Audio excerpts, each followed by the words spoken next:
Hello, everyone, and we'll give people just another minute or two to join us.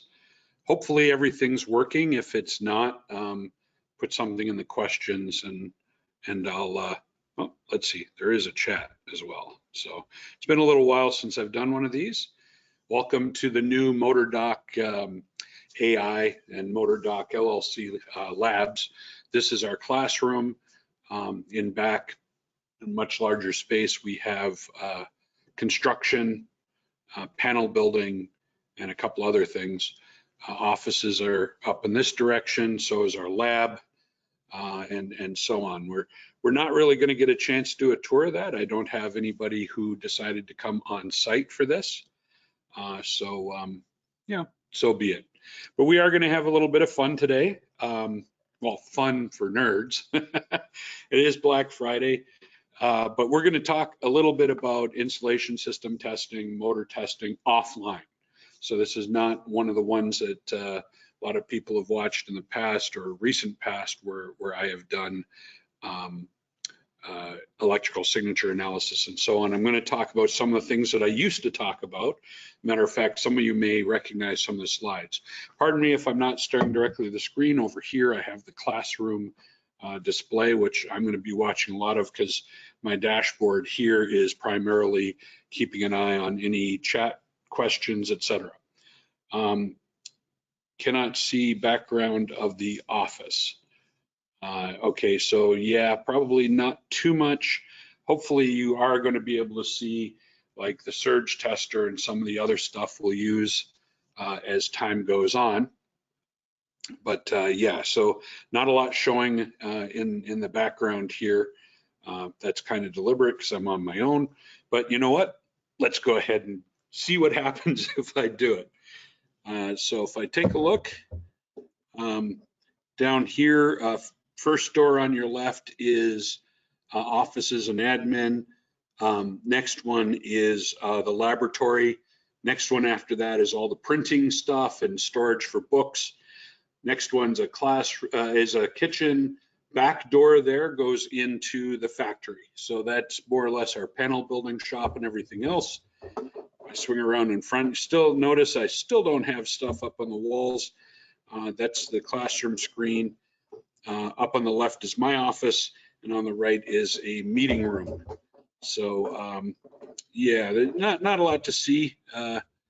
Panel building area, it's pretty chaotic still. We had a lot of panels that we had taken out to New York last week.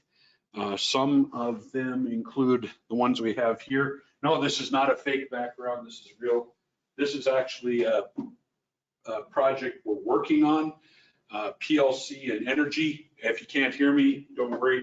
This one here is the guts of a system similar to the ones we've installed elsewhere. This is going into another location for incoming power monitoring and things like that. So just for fun, glad to see everybody coming on board. And I think we have a few people. There were more that signed up, but that's okay. I assume this will be recorded. This session could go up to 4 hours. It is going to, this is going to be a class that I would normally and have in the past charged for. There will be some kind of lull moments, boring slides and the like, because I'm going to talk about some standards and so on, but we'll get into that. So let's cover my background a little bit, if I can get this thing to work. Here we go. And there we go. MotorDoc is a veteran-owned small business. I served on aircraft carriers from 1984 through 1988, and then immediately went into the motor repair business. I had been in oil analysis prior to joining the Navy. I worked for BP Labs, developing standards for oil analysis of synthetic oils. So when people, when I talk about lubrication and so on, that's really where I started. I started that before I even started into electric machines. I am presently the vice chair, well, I'm actually presently the chair of standards development for the American Clean Power. That's all wind, solar, and energy storage for the United States. For the Trade Association. I'm a past chair of SMRP, which was about 2018, and then served as past chair the following year, quite active. Put together the government relations program for SMRP, and with that, focused heavily on workforce development, cybersecurity, infrastructure, and so on. Matter of fact, we were involved in everything up to and including the infrastructure bill. Past chair of Chicago section of IEEE, so Institute of Electrical Electronics Engineers, and presently still involved in all standards development for, well, primarily offline testing, even though we're going to include ESA now in 62.2, or at least the draft. We're working on that at the moment. I was just in Schenectady, New York at GE a couple of weeks ago, where we were working on those standards. So basically, a lot of work in development of machines and so on. We're going to talk about some of those when we talk about insulation systems. So quick overview today. We are going to talk briefly about safety when it comes to doing any type of testing. We're going to talk about some basic motor theory, so you understand how machines operate. So when I talk about some of the ins and outs of the different tests, you understand that. We are going to go into basic insulation systems, not the polys and some of the other stuff that make up the details. That would be an entire week. But in any case, an overview of generic insulation systems. Visual inspections, of course, because when I talk about standards, about 2/3 of everything described in standards literally has to do with the visual inspections. This is one of the reasons why, if you follow me on LinkedIn or any of the other stuff that I talk about, I have some issues sometimes with some of the concepts behind remote and IoT and other types of testing, primarily having to do with issues associated with the fact that some of these things cannot do well, in some cases, what they claim. There'll be a short, boring list of stuff from a now withdrawn or administratively withdrawn, meaning you can still get a hold of it. It's still valid. It just means that nobody took up the flag and reissued IEEE 1415, which was a standard for troubleshooting electric motors. Then we'll get into surge testing and surge PD. This is one of the instruments here. This is a 12,000 volt electron instrument, although I will discuss some of the other ones. I do have an older All-Test 5. We'll run that. Right now it's the All-Test 7. I don't have a PDMA. And then we will talk about such things as straight multimeter testing, the ins and outs of that. And of course, I have a couple of small stators here for testing. Okay, and then basically what's in the standards and how the standards actually work. So let's get into some of the safety part. Now, this is actually a picture of an incident that occurred at a repair shop that I was responsible for.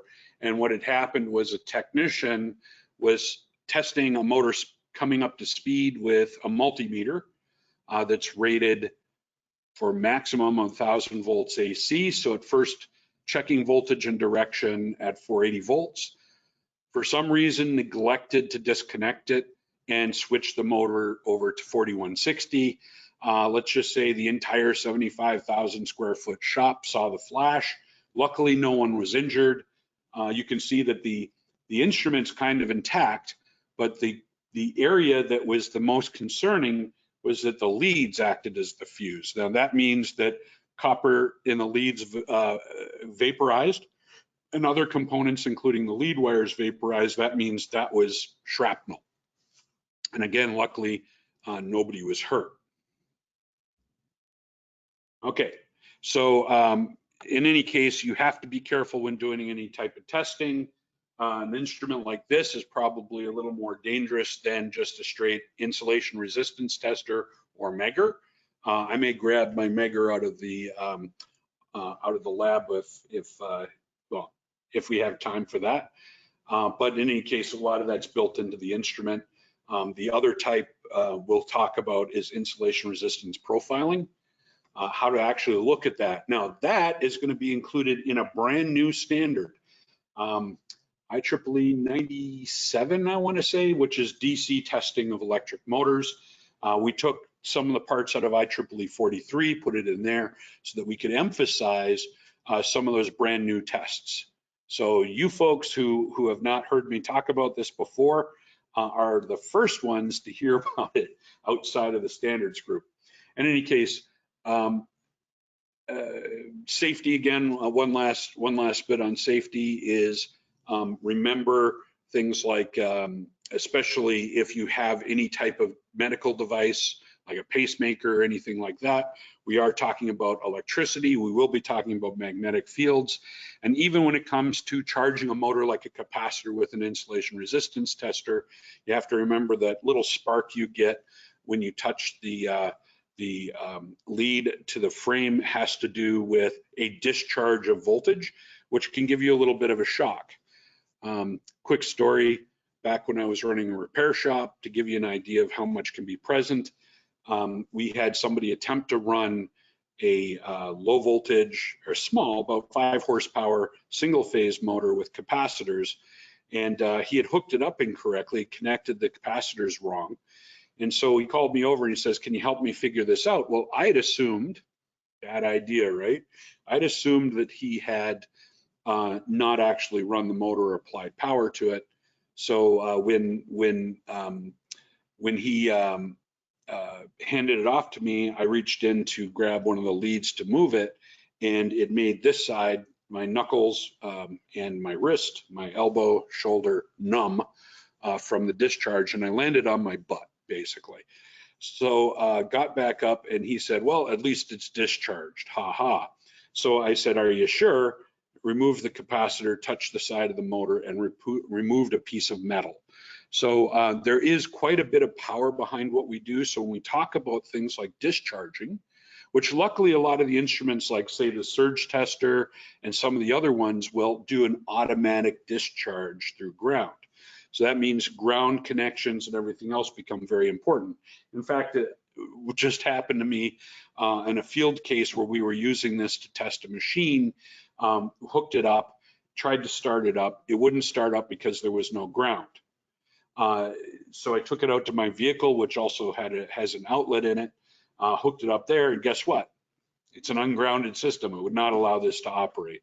So, you know, there's some safety stuff built in, but in all cases, as I will show you a little later, I've had an example towards the very end where we talk about high voltage partial discharge testing for stators offline, where well, the instrument itself almost killed us at 8,000 volts straight AC. So let's go ahead and start talking about this stuff. So here we go. I'm going to cover some of this first. We're going to have a few exciting videos because it's after lunch on Black Friday. For those in the United States, everybody had gone shopping, you're kicking back, and you're like me, I'm not much of a sports watcher, I'm a sports doer. So in this case, this here is an insulation system. Here too is an insulation system called PILC, which means that silverish part on the outside, that's lead. Then there's some paper, insulating paper, and then oil fills the rest of it. So it's a sealed system. On the right, that is the rest of the system. You only primarily find these on military sites now. Not too many commercial sites anymore. It's a very special way of having to set them up, but this fed into a 125,000 volt electric motor. So that was quite an interesting project. Anyways, they were scrapping all of this. They were bringing brand new bus work in to supply the machine. So we got to do something called a VLF test, which means a very low frequency, high potential test at twice the voltage plus 1,000. Now, VLF test, which is now out in standards, and we just discussed the latest update to that standard, happens at 0.1 hertz. So when you hear what you hear in this video, you'll hear it, it goes away, it comes back, it goes away. What you're actually hearing is the point where it breaks down. The sound that comes afterwards is the discharge. We couldn't see anything, or actually we saw an arc. The video didn't see it, but let's go ahead and see what it looks like. I'm not sure how clear this is going to be across the internet, but we'll see. It's part of the reason I'm doing this, to test out our internet. Okay, so the flashing you see and everything else, we saw the actual arc up to that point. It was arcing between the dark spot on that cable and the cable immediately above it. And basically what had happened is we had a high enough voltage that broke down the air, and that was a hole in the lead lining. So that shotgun or machine gun sound is actually the discharging as it hit the point where the air broke down and ionized and allowed the arc. Air is a good insulator, so is a pure vacuum. But one of the things I'll show you is what happens is when you reduce that air pressure. Okay, so let's get a little bit into some motor theory, how they operate. First one's going to be induction machines. A little later I'll talk, because we are going to cover synchronous machines and synchronous machine testing a little bit. But basic motor theory, let's start out with the motor system. An electric motor is an energy converter. It converts electrical energy into mechanical torque, and it's part of an overall system. So some testing will take a look at the cabling going from the controls to the motor. There's other types of tests used on transformer, and then mechanical tests on the rest of the system. When we talk about online testing, you'll usually hear me talk about ESA, because this is the slide that I use for that, covers the entire system. This is one of my favorite slides. This is one that a group of us developed for Department of Energy, way back in the day in the 1990s. So is this. So this is an induction motor. And in the induction motor, what you're going to see here is the frame. Now, the purpose of the frame is to protect the motor, but an electric motor is a precision piece of equipment, meaning that the ends are machined precisely in order to hold an end bracket. So these are the end brackets at either end.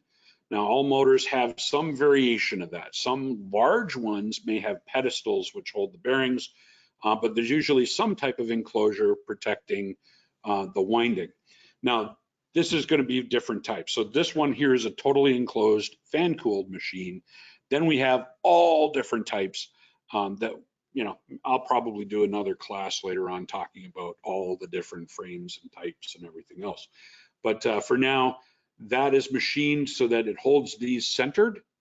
The reason for that is we want the bearings centered, and then we want those connected to the shaft, which is also machined precisely to hold the rotor centered inside the stator. That's crucial. Okay, so if I come off center a little bit, I get something called unbalanced magnetic pull, and the rotor wants to pull off to the side. That generates both an energy issue, meaning it consumes energy to do that, to work through that, but also puts more stress on the bearings. All the other precision has to do with keeping the bearings planar so that they're not cocked in a housing or on the shaft. So, most people, based on the type of applications they put these things in, it can be rather horrific, but really the whole thing is meant to be precise, meant to protect the bearings, get the maximum life you can, and everything else. So we get into the stator itself. This is the stator core here. The stator core holds my windings and keeps them for a three-phase motor. I have to specify that now. We not only have single-phase motors, but now six-phase is coming, and then we also have a bunch of other designs. A lot of it military right now, but six-phase motors, I'm actually working on just such a project for I can say it's for an electric vehicle. So in any case, stator frame here, the thickness of this core is going to depend on the speed. So the higher the speed, the thicker the core. So in a standard winding like this, a two-pole motor, which would be 3600 at 60 hertz or 3000 RPM at 50 hertz, is going to have a very thick core. That's all to direct the magnetic field, and it has to be in such a way that it directs everything in towards the core of the motor. In addition to that, these are cut into thin laminations. Now, it'd be anywhere from 19 to 49 thousandths thick for a standard efficient motor, or 19 to 39 thousandths thick for an energy efficient or premium efficient motor. The thinner, the more efficient it is. It reduces something called eddy current losses, or traveling or stationary currents that basically sit there and circulate and generate heat, kind of how we smelt metals in some cases. Then the material is also made to reduce something called hysteresis losses, which is a resistance to a changing magnetic field. Now, I'm not covering magnetic field theory and some of the other theory today. We just don't have time for it. That would have to turn this into a full day course. But in any case, so just suffice to say, specific material, thin layers, very, very important that those remain intact and you don't alter the material. Otherwise, you generate a heater. The other effect that the skin of the machine has is something called a Faraday shield. Now, I've heard a lot of technologies now trying to do what's called, flux detection through the stator, and it's kind of difficult because in order to do that, you would have to have magnetic fields emanating through a Faraday cage, which they don't, and you would end up erasing your cards. In reality, what it is, or hotel room keys. In reality, what it is sometimes what you'll see is the leakage current traveling around on the outside of the motor, and people are actually detecting that. But you'd have to understand what you were talking about in order to know it. Yeah, pot shot. The rotor is got laminations as well. Those laminations are thicker because when it gets up to speed, I don't have the same frequencies traveling through it. You've heard the term, if you've watched some of my other stuff, pole pass frequency. Well, the pole pass frequency is twice the rotor frequency, which is a function of slip. So if I'm down to, 1% or whatever the percent, I might have a fraction of a hertz sitting in the rotor. This becomes very important in understanding what happens in startup of a machine.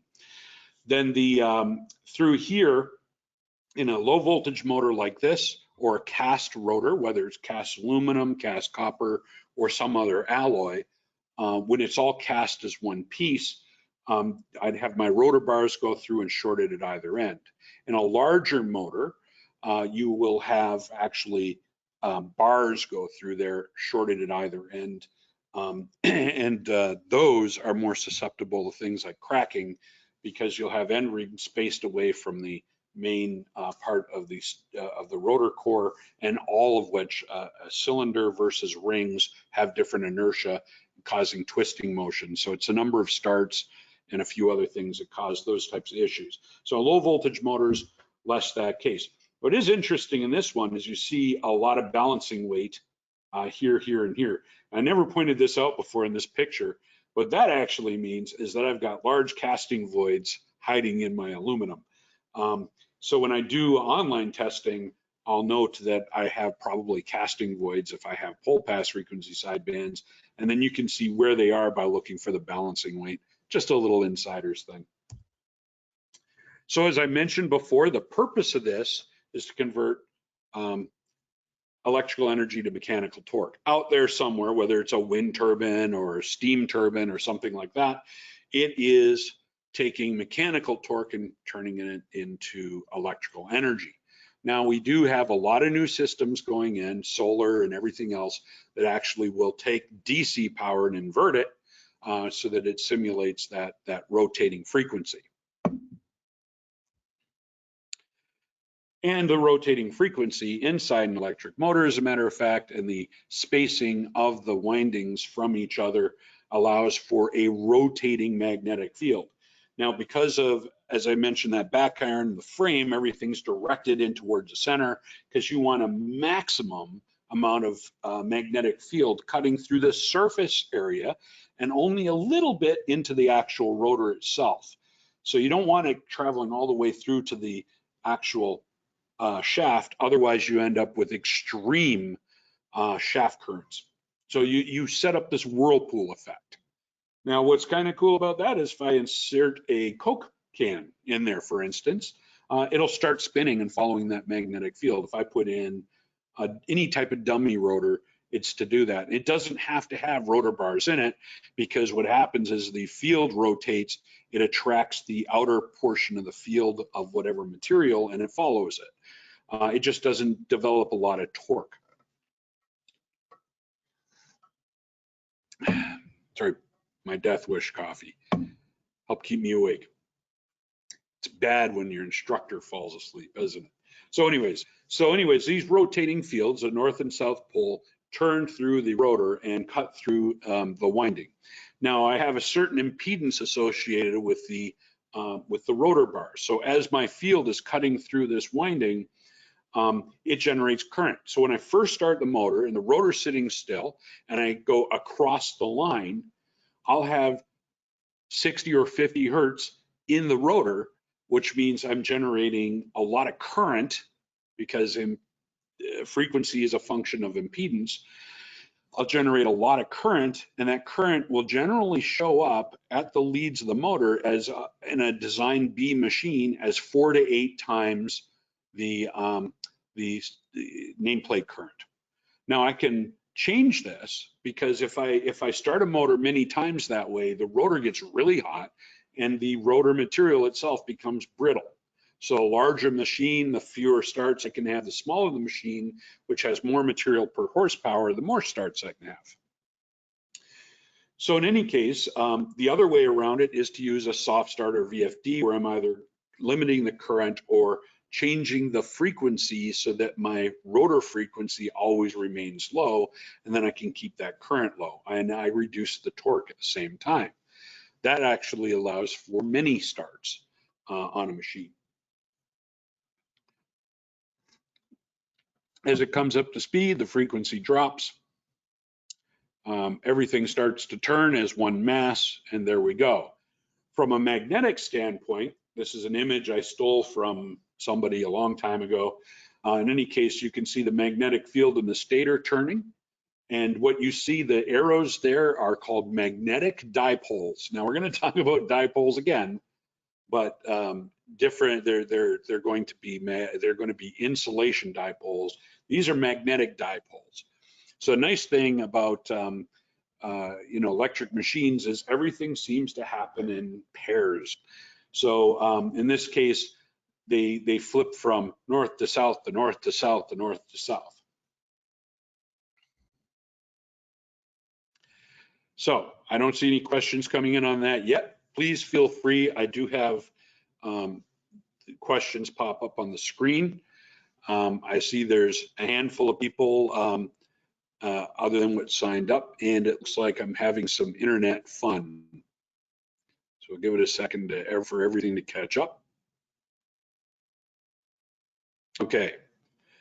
So hopefully this is working relatively good. I have the highest speed internet they allow here, but we have been having problems with internet in this neighborhood because I have a video monitoring company on one side, and next door moved in an environmental monitoring company, so everybody ate up all the internet in the neighborhood.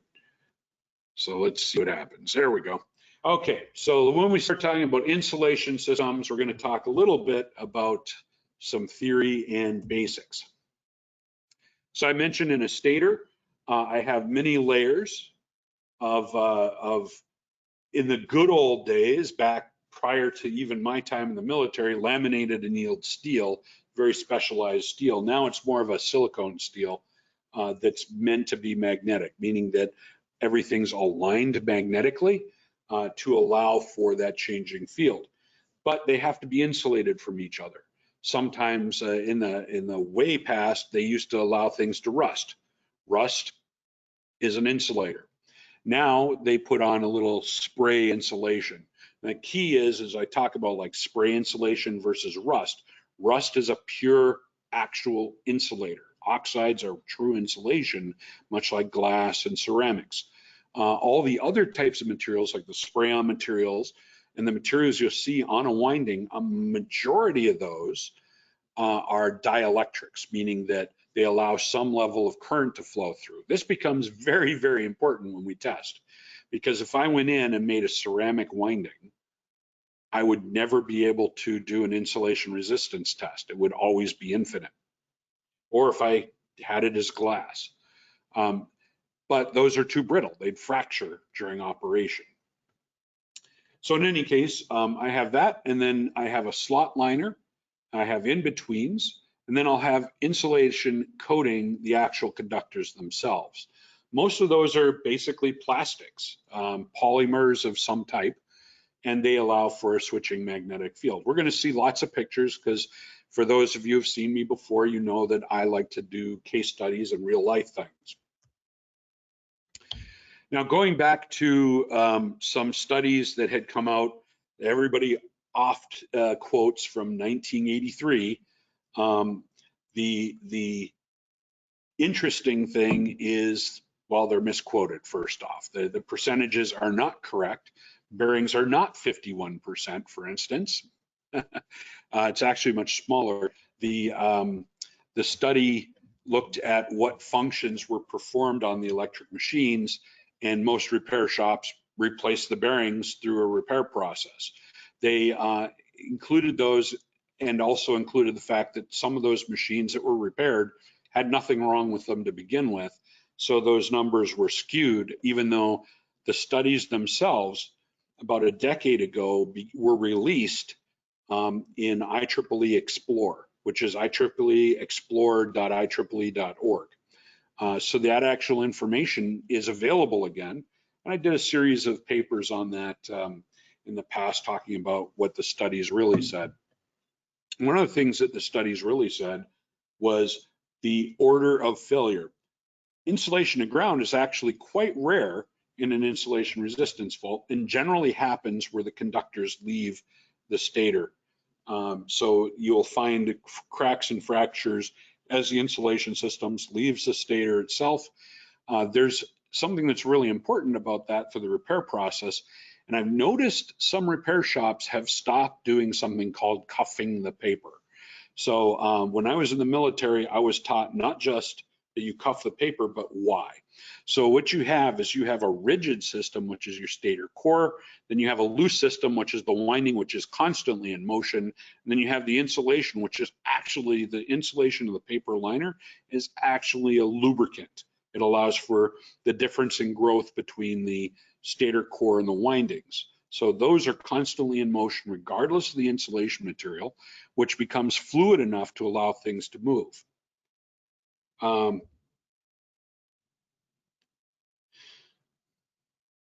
Okay, I see an interesting question. I think you had mentioned that the stator materials had to be the same throughout the stator. Not exactly correct.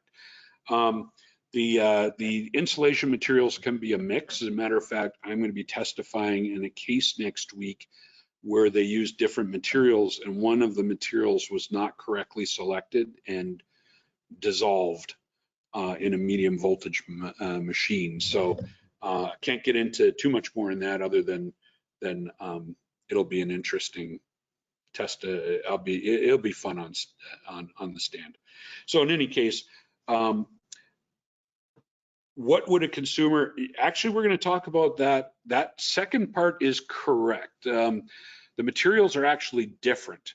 So what happens now with the differences in materials since 1974, and this is something we've run into in the insulation resistance standards, is the variations in materials and what happens with differences in temperature and the different layers between those materials, causing what we used to use as a linear calculation, like every 10 degrees halves the insulation value or doubles the insulation value. That rule out the window.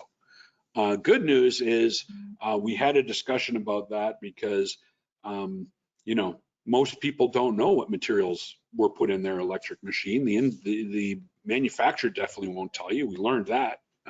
That's part of what I have to talk about next week. You know, hey, I want the safety data sheet for this material. You can't have it. It's by law. Well, we're from another country, so you can't have it. You don't always get to know what materials are being used in your machine. Causes a bit of a problem. So I always advise people just go by the original charts. That way it'll put you in the ballpark in any case. But we'll get into that in a little bit. Turn to turn, coil to coil, open circuit, phase to phase, and insulation to ground is actually the least potential in a winding. That made up about 15% of the actual faults. We're going to get into that in a second. This I actually drew up when we were working on, when one of my students was working with me, Sona Patel, or now Dr. Sona Patel, way back in the early 2000s, when we were on a project redesigning the left ventricle assist device, a little tiny and even cooler blood-cooled motor. Nothing better than a blood-cooled motor. So in any case, the model for insulation system is parallel resistance and capacitance.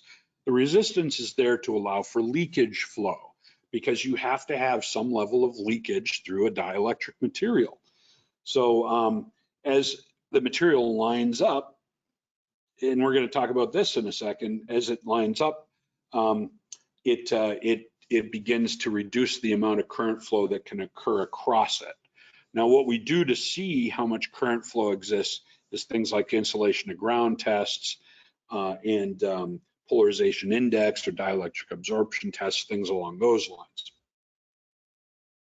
So what happens is when we put an electrical potential across an insulation material, it does two things. One is it polarizes, and that's really important because we're going to talk about polarization pretty much the rest of the time.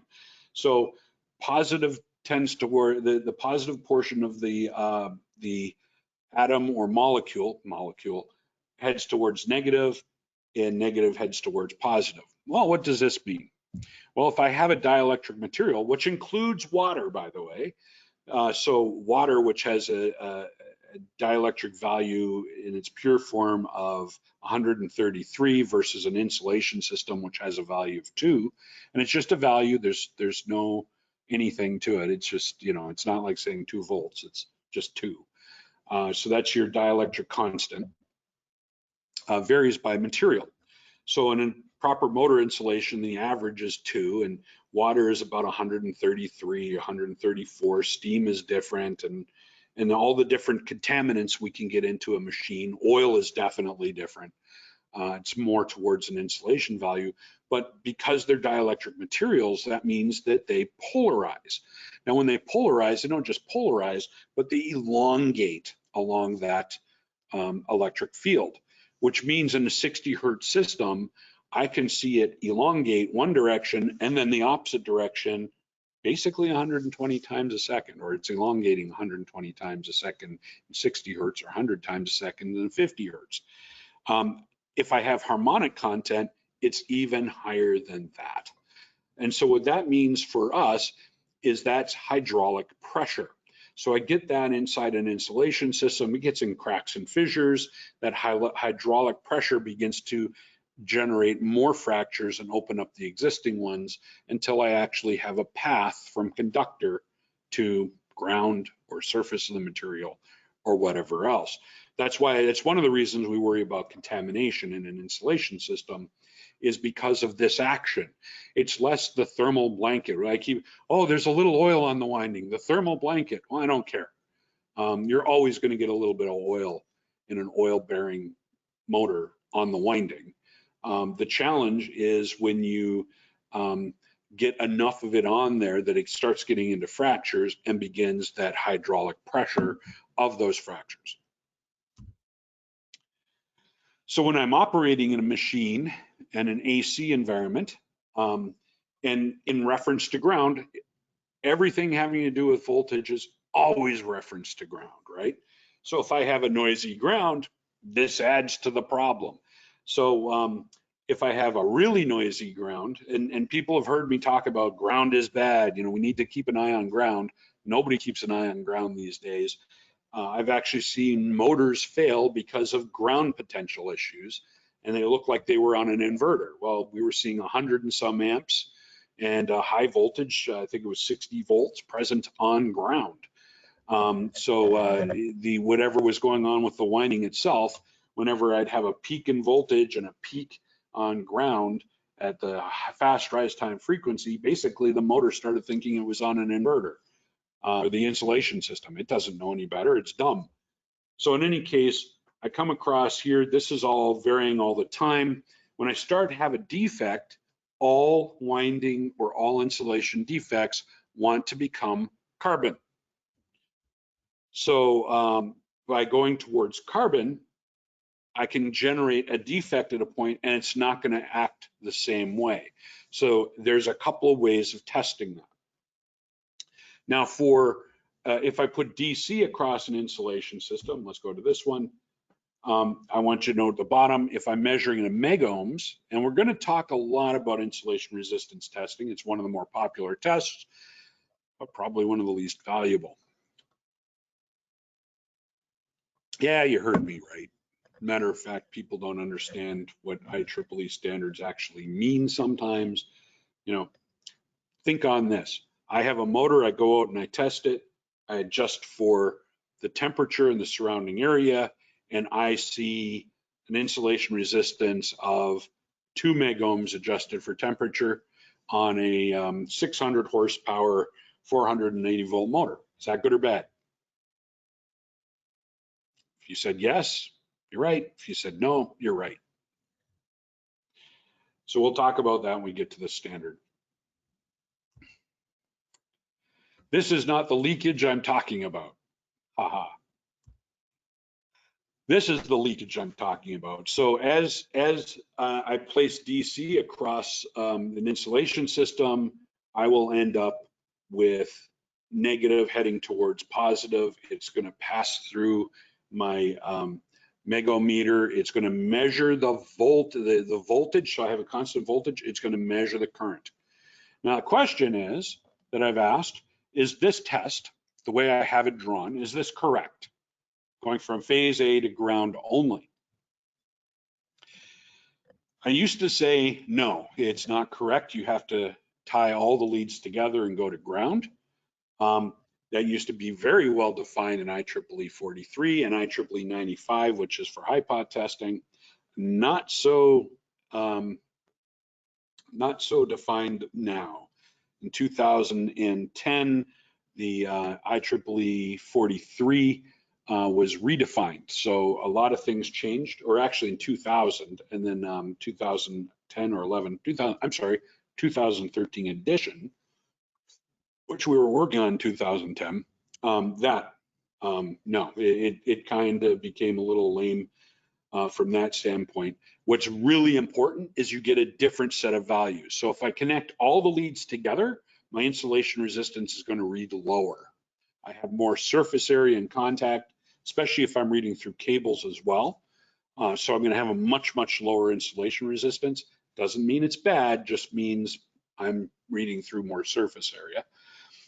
If I go from one phase to ground, I should be reading most of the insulation system, and as a direct result, I'll get a much higher value because I have less surface area that I'm worried about.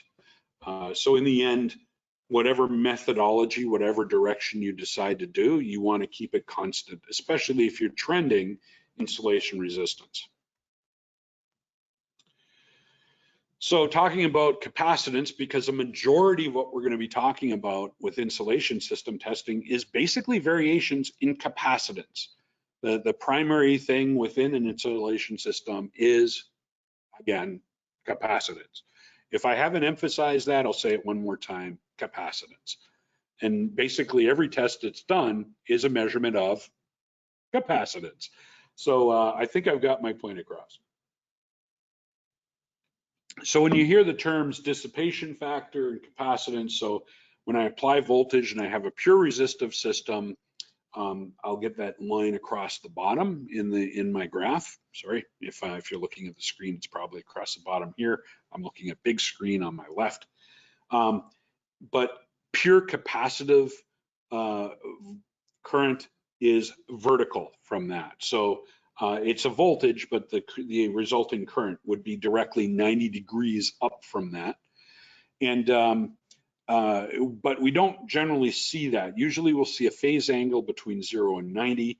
That phase angle or power factor of the insulation system is the angle. So if we say power factor, it's going to be that lower part, it's going to be a larger number.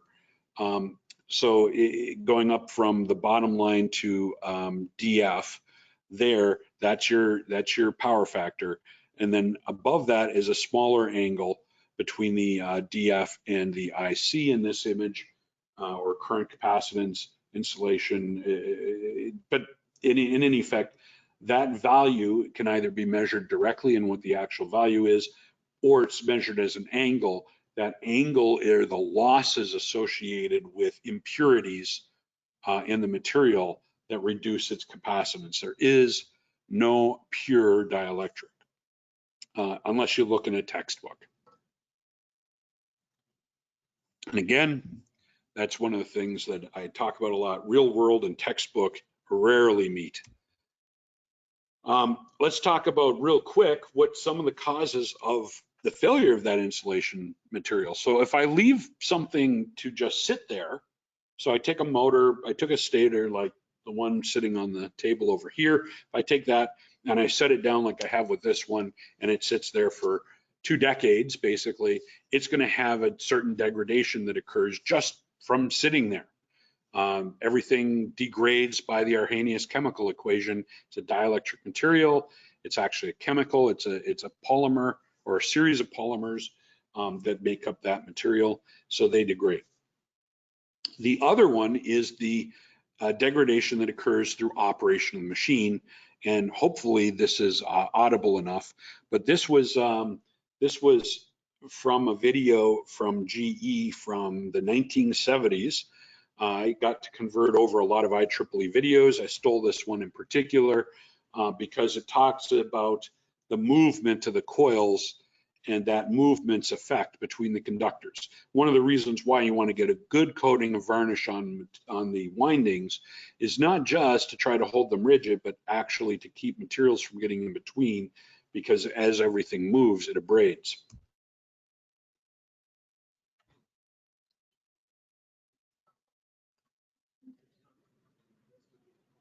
Now, mind you, this is with the rotor at a standstill. So this is inrush current causing the movement.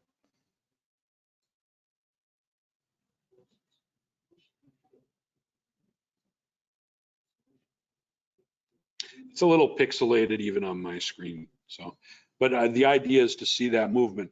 Now that movement's not side to side or in and out. That movement's actually in towards the rotor and back down again. The primary movement of any insulation or the windings is actually towards the rotor and back down. There's a little bit of side to side as the magnetic field goes through it. We're going to talk about the repercussions of that.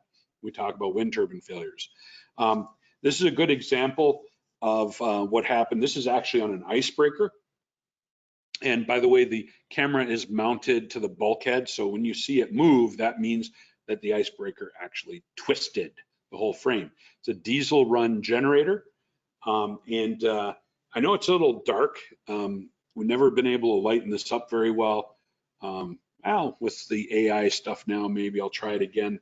But this was sent to me by a senior chief in the Coast Guard. And was part of the results of something we said it was going to fail. A decision was made to run it anyways, mounted a video camera on the bulkhead, left the cover off the end of the generator so we could watch and monitor it.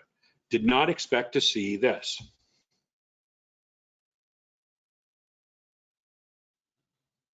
And what's important about that is, let me play that again. Hopefully it showed. But is you'll notice the arc's not in just in one spot.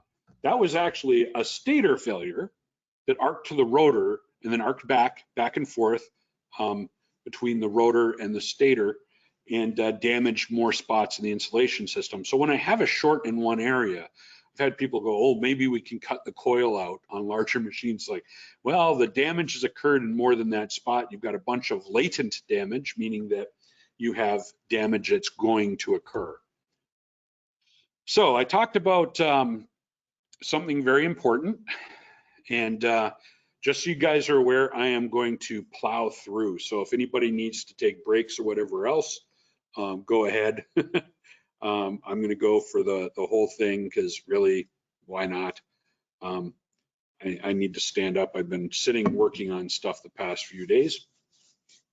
So let's go ahead and take a look. Now, this is really important because it's something people don't think about. We always think about what happens when my insulation resistance drops. So this rotor had just gone through, it's actually a DC armature, had just gone through repair. This was back in 2007-ish. I got a call from a steel plant saying, hey, we had one of our DC machines fail. So went out to the repair shop, took a look at it, and all the insulation system was dry and brittle. So they said, well, we tested it, it was good. When it came in, it was 10,000 megohms or 10 gigohms, and when it left, it was 30 gigohms. Well, did you repair it before? Yeah, we get it every 5 years. So the 5 years ago when we got it in, when it shipped out, it was 25 gigohms. Time before that, it was 20 gigohms. And I said, so you had a trend in the insulation resistance increasing. Well, yeah. And I said, well, that's bad, but it's not low. No, it's increasing, which means the insulation system is becoming dry and brittle, and I'm not able to get current flow through it as well, meaning it's not pliable anymore. So as an insulation system ages, it can, and this is something to keep in mind, it can also increase as it's failing. So the visual inspection should have been performed, but instead what often happens, and it really drives me nuts, is I'll go in and say, you know, when I've been in the past, it passed the surge test, but I can break the insulation off with my fingers and actually just rub it, and it rains because it's burned up. And the end user come back and say, but it passed the surge test. Yes, but it failed. Well, no, it didn't fail. It passed the surge test. Well, guess what? It doesn't matter to pass the surge test. Visual inspections trump the surge test, meaning that they're more important. Visual, touch, feel, well, touch and feel, same thing. Smell, smells burned, it's burned. Eyesight, seeing the problem, don't taste it. I did that once, don't taste it. And that's all bad things. Well, we did also worry about the fact we thought there might have been asbestos in here. So as soon as we peeled it off, we saw material underneath. We stopped everything, shrouded it, and sent that material off for evaluation. Pre-1970 insulation system. So always, if you have an insulation system prior to 1980, make sure that it's evaluated, particularly 1970. There's not a lot of it out there anymore, but there are some. So in any case, you can see the blow spot there. And what had happened, and this is now the fracture you see there. I know this picture's a little blurry, but the fracture you see there is not from slicing it with a knife or removing something. No, the missing wedge, this piece here is not here. That came out on its own. And this fracture here is all we did was kind of move the coil, and it just split. Shouldn't do that. It shouldn't actually allowed us to move the coil the way we did. As a matter of fact, in this one, you can see kind of a blackened area on the inside of, because we peeled back the material, and you can see here the conductors, and that's wrapped with an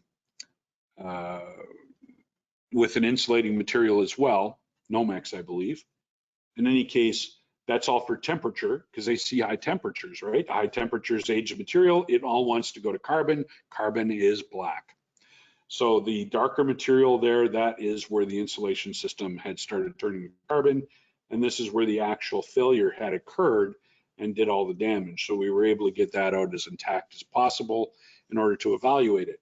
But you'll notice everything looks and appears to be, and you can see scattered material everywhere, brittle. It just fractured as we moved it. That is bad.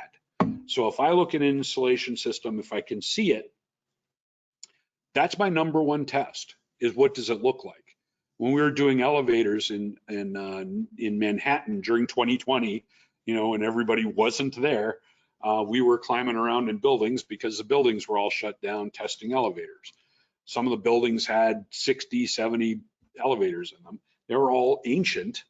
And so we were testing them to see the system. And part of the test was the visual inspection. Does it look bad? Does it look aged? Does it look brittle? Does it look burned? Does it look damaged? Are chunks of it coming off and leaving copper exposed? You know, things like that. That's all basic testing. And if that has occurred, regardless of what my other tests say, it's bad. Now, if I can't see the material, then I have to rely upon those offline tests. So this is actually the point where we thought this material here, we weren't sure. It almost looked like asbestos, so we took a chunk of that, sent it in, and it was not. So let's talk real quick about synchronous motors. Again, much larger machines. For this particular part, it can be smaller. This is an 8,000 horsepower, roughly 200 RPM synchronous machine that we oversaw. This is the post winding. There was a lot of work we did on this, including I got to stand in the middle of it while we energized the stator with a coil to do a core loss test, and you know, with a camera looking for hot spots, which we found, but that's neither here nor there. So in a synchronous machine, my stator is the same as an induction motor. There's no difference. Three phase, 120 electrical degrees apart. The difference is the rotor. So in the rotor, you can see the picture here, here. Those are each individual coils, and you can see in this case, because of the slow speed machine, there are a lot of them. Now, why it's called synchronous?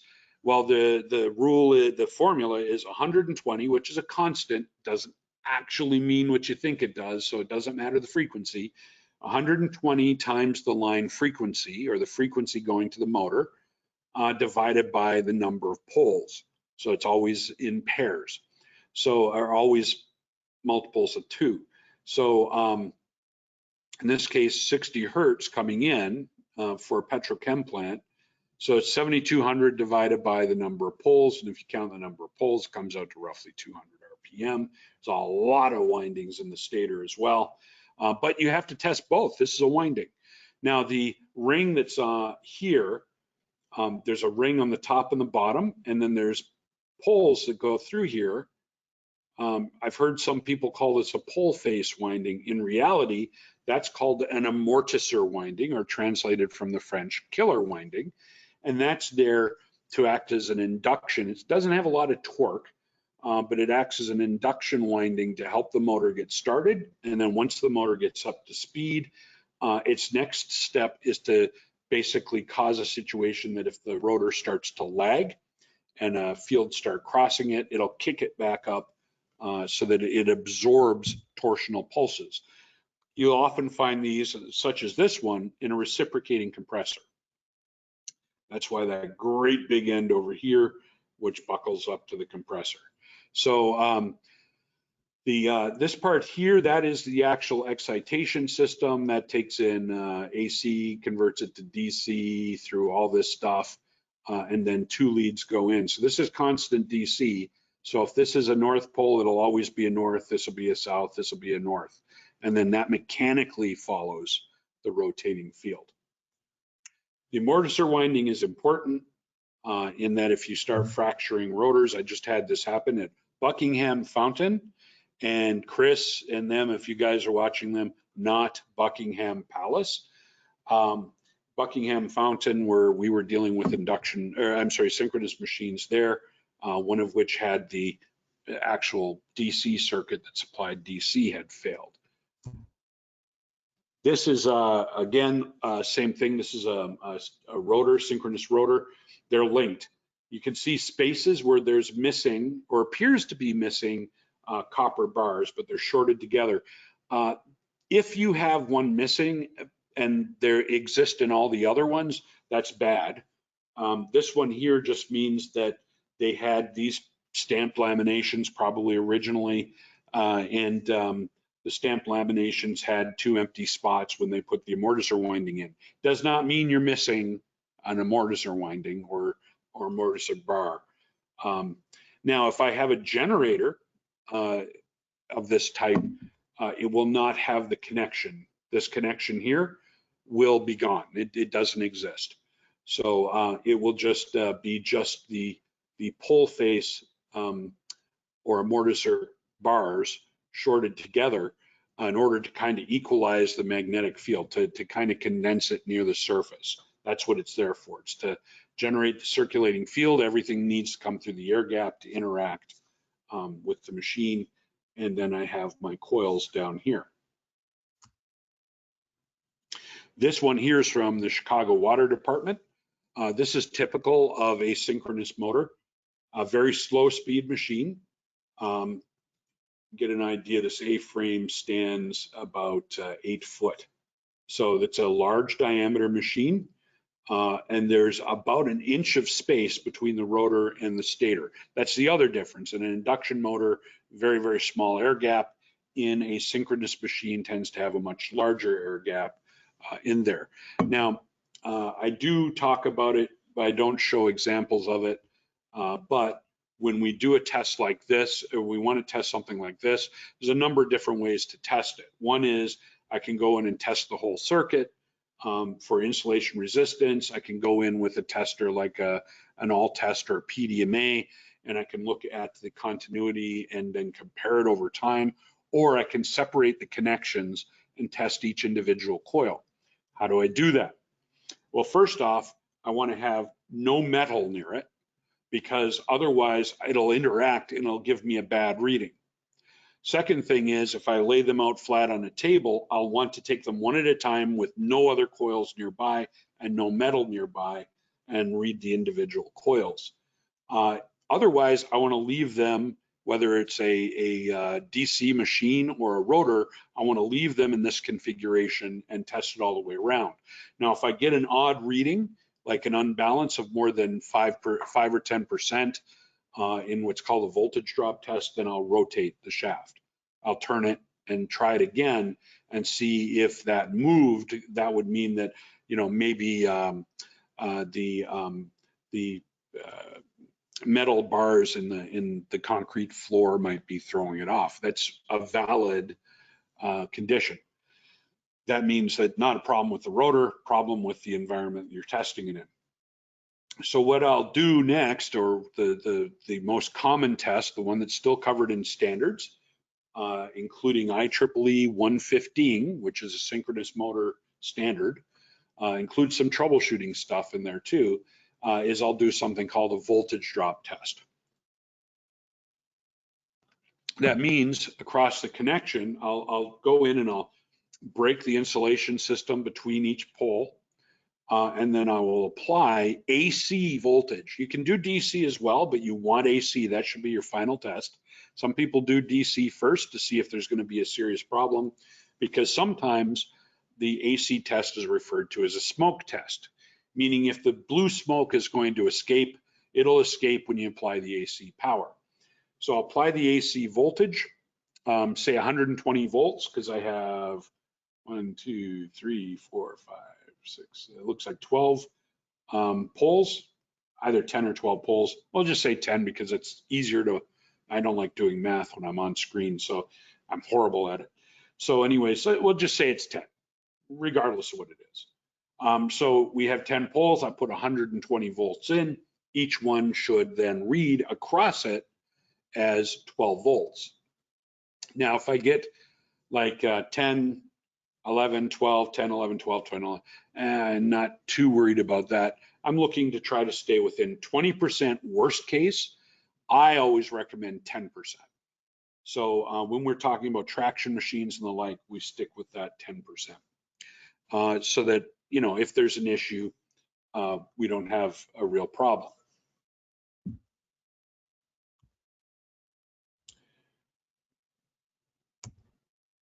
So this one is a little interesting. This one had failed. There were two of them, and in around 2010 caused all the gas prices in the Midwest, about 10 states, to spike.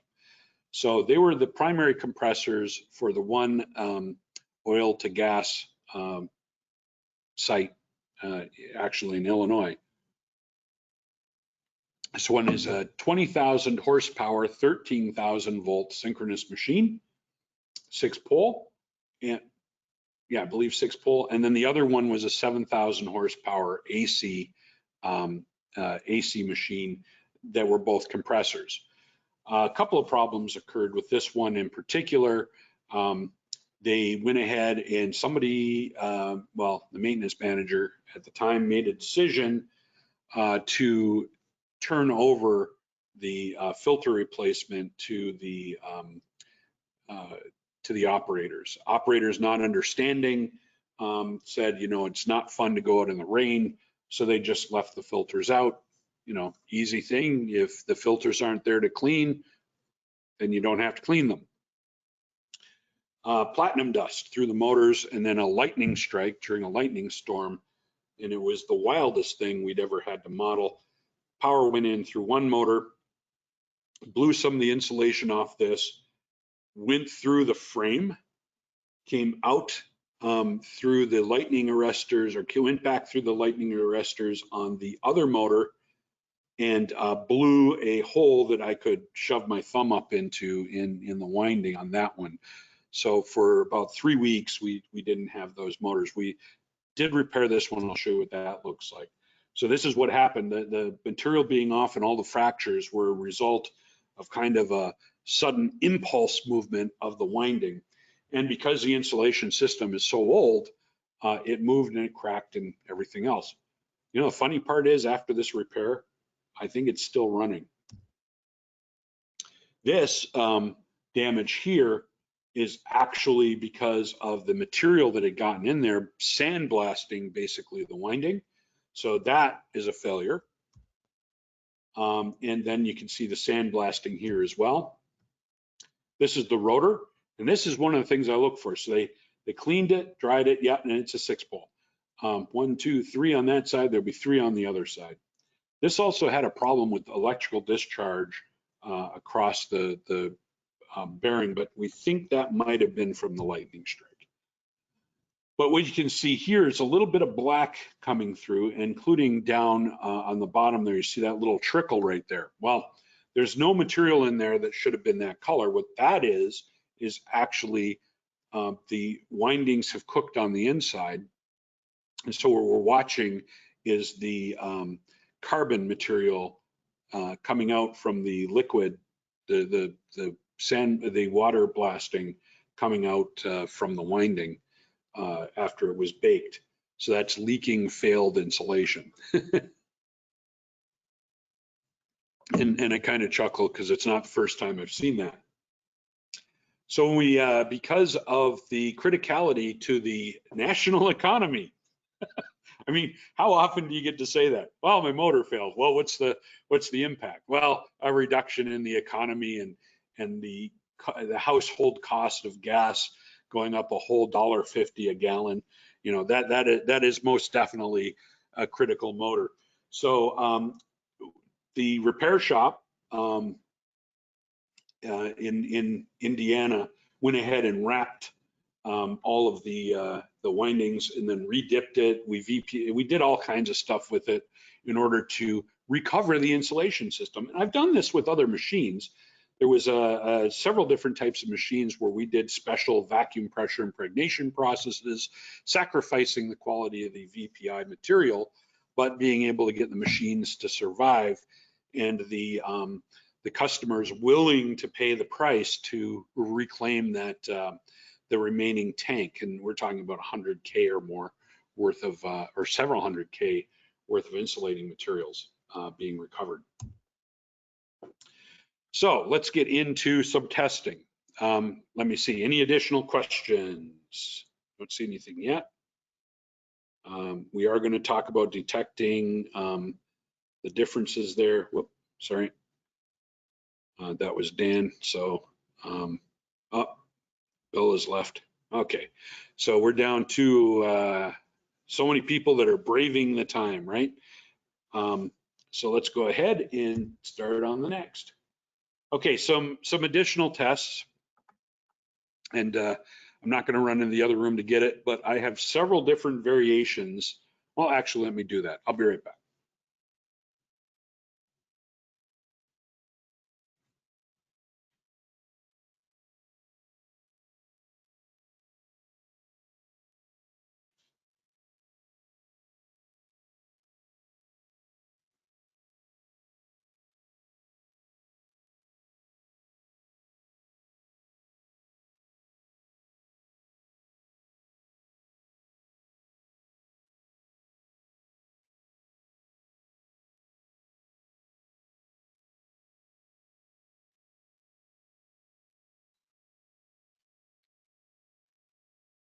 Now, part of the reason I'm going to show you some of this stuff is because sometimes in the field, and I don't bring some of my more expensive equipment, special test equipment with, so I'll run out and get something. The funny one is this guy right here. This one has followed me around since 2008. Yeah, this is 2008. This is a Celestron digital microscope that I can hook up to a laptop.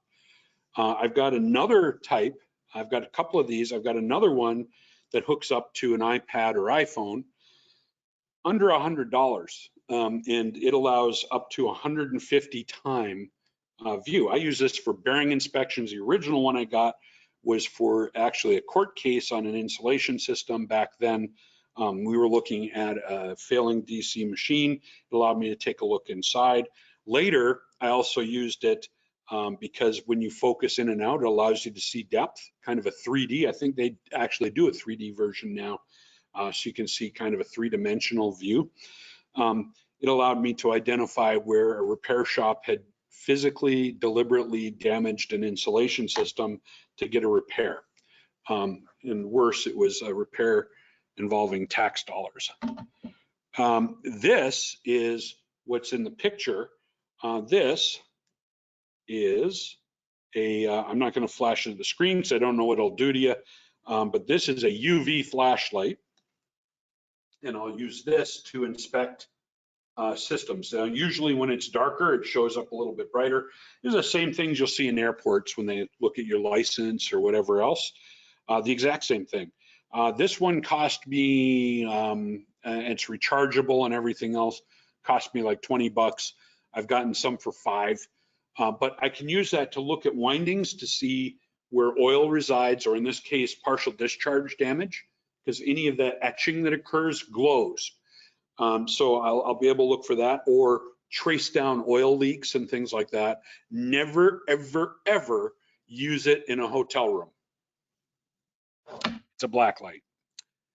I had this one here. I ran out to because of COVID, but I was taking a quick look at something. I didn't bring my visual thermal imager or anything else with me. I did need to get a quick surface temperature. Ran out and got this for about $10. So I've even gotten borescopes for like 20. You know, made overseas sometimes are pretty good. This thing here, it finally died. This one is now officially dead because the battery corroded inside it. But this is a little focused flashlight I've had since 2004. So now it's garbage. But anyways, I have a bunch more of those. They're cheap. So grabbing stuff like that, inspection flashlight, really important for the visual inspections, microscope, visual inspections, the UV light visual inspections. I'll usually have like this one now I keep in my backpack when I'm traveling. The microscope I'll keep in my backpack when I'm traveling or in a kit so that I can get a look and do some up close inspection, especially bearings. So let's talk about some actual failures. This one here, we'll talk about wind because everybody knows that wind is one of my favorite topics. I was younger and I had just a tad more hair and just started with the gray around the beard there. The young lady standing next to me there is, she's now a doctor of education off somewhere. And then everybody else there, about half those people are still at that repair shop. That is a wind turbine. That is a, let's see, that was a 3 megawatt? Oh, I believe that was the 3 megawatt. Taking it apart, originally, taking a look at the bearing. Now that's an insulated bearing. The white coating on the outside is ceramic. That's a test that you perform, right? So if you have an insulated bearing, you can take a measurement across it, make sure that whatever insulation that's being used is good. Otherwise, you can get shaft currents, and turbines and the like do get that, do have that issue.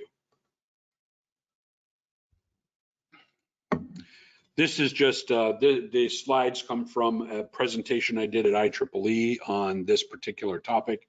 So what we did was an RCFA using ProAct, the older version of ProAct. They have an online version now. I haven't had a chance to, well, I used the beta version of it. I still have my copy of this. I still used it. For me, some things I like to keep on desktop. But you can see that there's many, many layers and many things that we were looking at just from a particular failure. And this is what we were looking at. So it was, first thing we noted before we even took it apart was that all of the plastic had crumbled. So we contacted the owner and said, well, what environment is this in? And they said, minus 25 is on a good day. Oh, okay. So we took a look and they had hit minus 50 for several days in a row, and the material was only good to minus 40. So all the plastics in the machine had come apart basically. But also what we saw was a material in throughout the stator was kind of a dust that turned out to be the actual wedges, and I'll show you what that looks like in a second. But that's all this material here. That's all bits and pieces of the winding insulation material that were in there. This one failed to ground. The material on the right, you can see that all the sandblasted look there. That's from the wedges coming out, getting in between the air gap, chewing up, and then the dust swirling around in there and basically sandblasting the rest of the material. So the wedges had come out, and at first they thought it was because of the way the wedges were keyed in. But looking at it, I can see that the wedges actually look pretty good. What had happened was they made the coils too loose in the slot. There was about 40 thousandths on the side.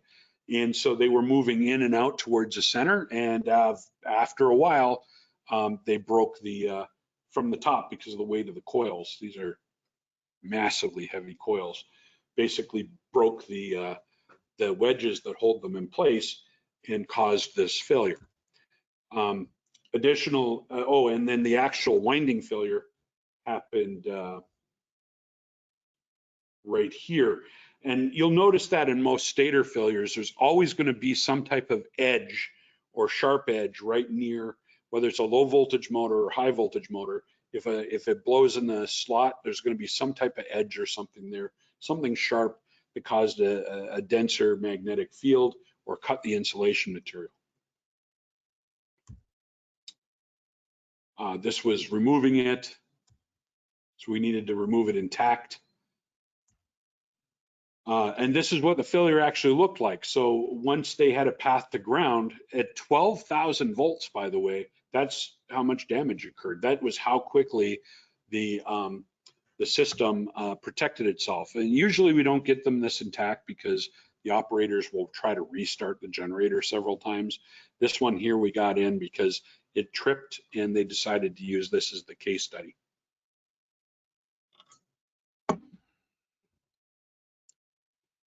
peeling back the insulation material and using this microscope, what we did is we followed, and you can see the little red bits here. This is actually 3 layers down. We started peeling back what's called mica insulation. Now, mica itself is a rock and therefore a true insulator, but it's held together. It's crystallized, it's broken down into small pieces and then glued together, and the glue is the dielectric, so we can still read through it. But you'll notice all these little holes here and then brown spots here. That's actually something that we commonly refer to as ferrous termites.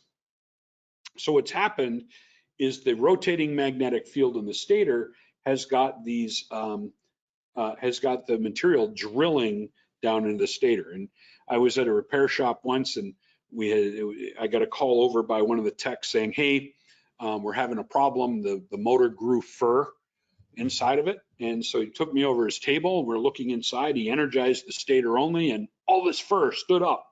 And I'm going, "What on earth? How did that stuff get in there?" And it was tough. We were pulling it out, and it's like, it's metal. And it turned out that a cleaning person decided they wanted to be more effective at their jobs. They brought in a Brillo pad, and we're actually using Brillo pad to clean the winding. Out of sight, out of mind, and that left a little material on there, and that material is what looked furry. This here is sparking that occurred because of a condensation of that material. So this is the burning that started as direct result. So this is outer layer, and then some of that material burrowed in. You can see a little bit here, and it actually started arcing to ground and causing a problem. So we took a look at everything, and basically what the original RCFA came back, and it was actually an IEEE paper saying, oh, it was a problem with how the wedges were in there. The wedges came out and caused an unbalanced field, causing a failure, which didn't make too much sense. When we dug in deeper and we took a look at it, what we found was the material, the windings basically beat the coils out. They disintegrated. The disintegrated material did the iron termite thing and caused the failure. This was all visual inspection. So we did one insulation resistance test, and that was it. And it turns out to have been a thing. So anybody who's sitting, go ahead and stretch for a second, and then we'll get into a list of the different types of tests that can be performed. This is mentioning IEEE standard 1415. Good news is most of these tests are going to be covered in a brand new standard, seeing as this one is basically killed, called, well, it's not new. It's the first one's an old standard for troubleshooting and testing machines called IEEE standard 62.2. And then the other one is IEEE, I believe, 97, which is a DC testing thing. That's brand new, that didn't exist before. So, okay, with that, we're going to go ahead and get started in here. And after the next set, after I do this, we're going to run a surge test, null test, and just a straight ohm test of some windings. So you won't be looking at slides, you'll be looking at me. I am so sorry, I apologize, but we'll have fun with it. So 1415 was kind of a rushed standard. Everybody wanted to get involved in it and throw their, it was supposed to be how to troubleshoot a motor. It became how do you get your testing technology into a standard? And it just went on forever. I took over as secretary and helped the chair fix it. And we broke up everything into pieces of tests. So as I walk through this, I'm going to say this test actually belongs to this technology and is a bit of this and that. But I'm not going to spend a lot of time in here. We're going to go through here pretty quick. So it's just focusing on this on the motor. So here we go. AC high potential test. Now, high potential tests are the stress tests of an electric motor, just like if you're getting a heart stress test or something like that. The idea is you want to see if the insulation system is going to survive. The danger of an AC stress test, and one of the reasons you normally never perform it in the field, is that if something goes wrong, your machine is dead.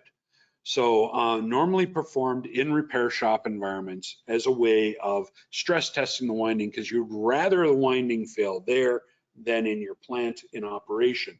So for a brand new insulation system, because insulation systems degrade with time and you can't, and will get contamination and other effects. So you'll notice that one stress level is for new or repaired, and one stress level is for in the field. So twice the voltage plus 1,000 for brand new.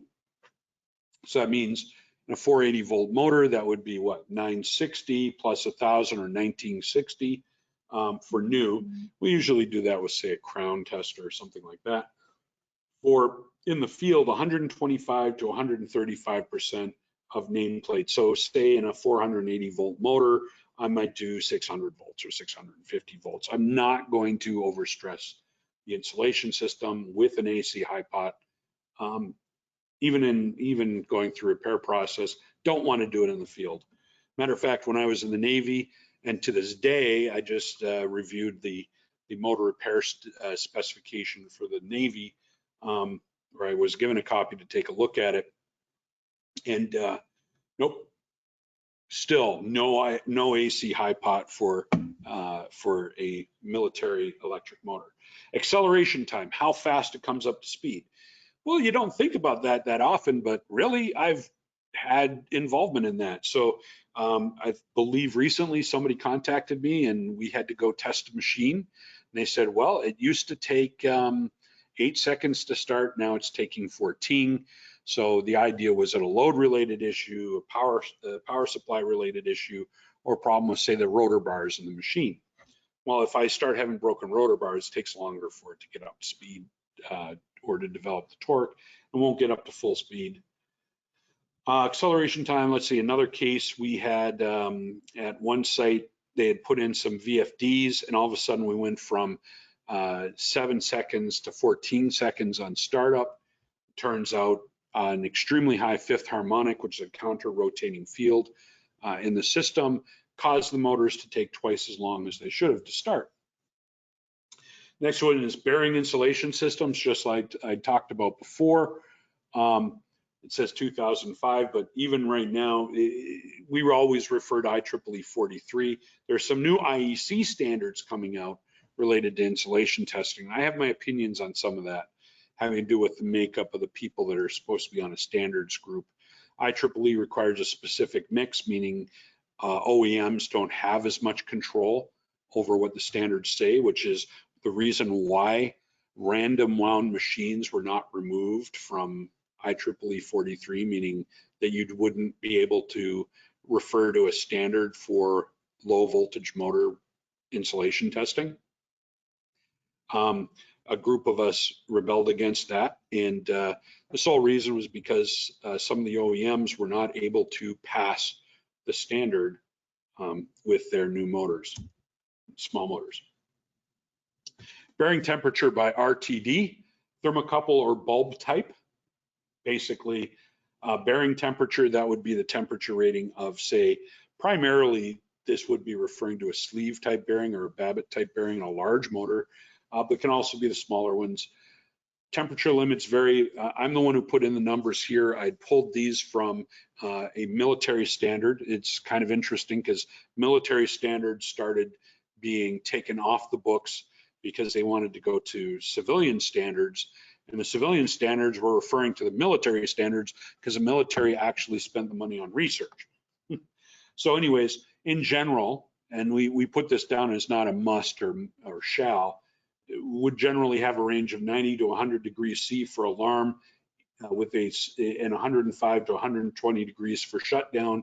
Higher temperature limits for synthetics, it was generally 20 degrees C above. So for general oil type or lubricant, that would be the a reference now for alarm settings. Well, now that this is withdrawn, it's administratively withdrawn, meaning it wasn't pulled off of the standards. You can still get the standard, and it's still a valid standard. All that means is they're not redoing it anymore.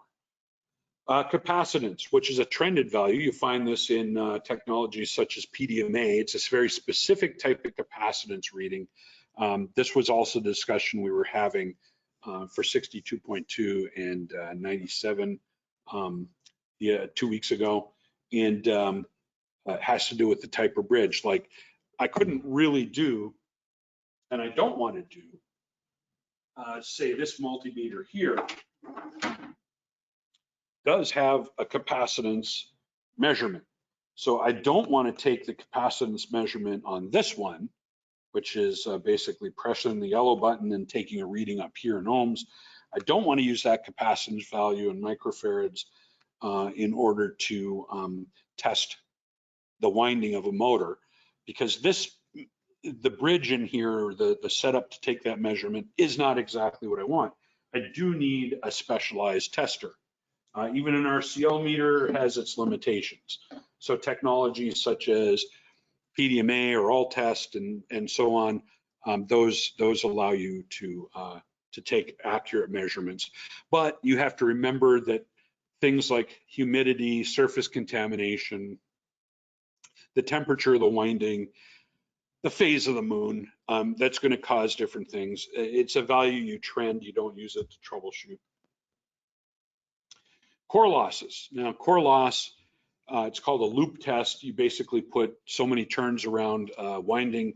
There's commercial core loss testers, which most repair shops have.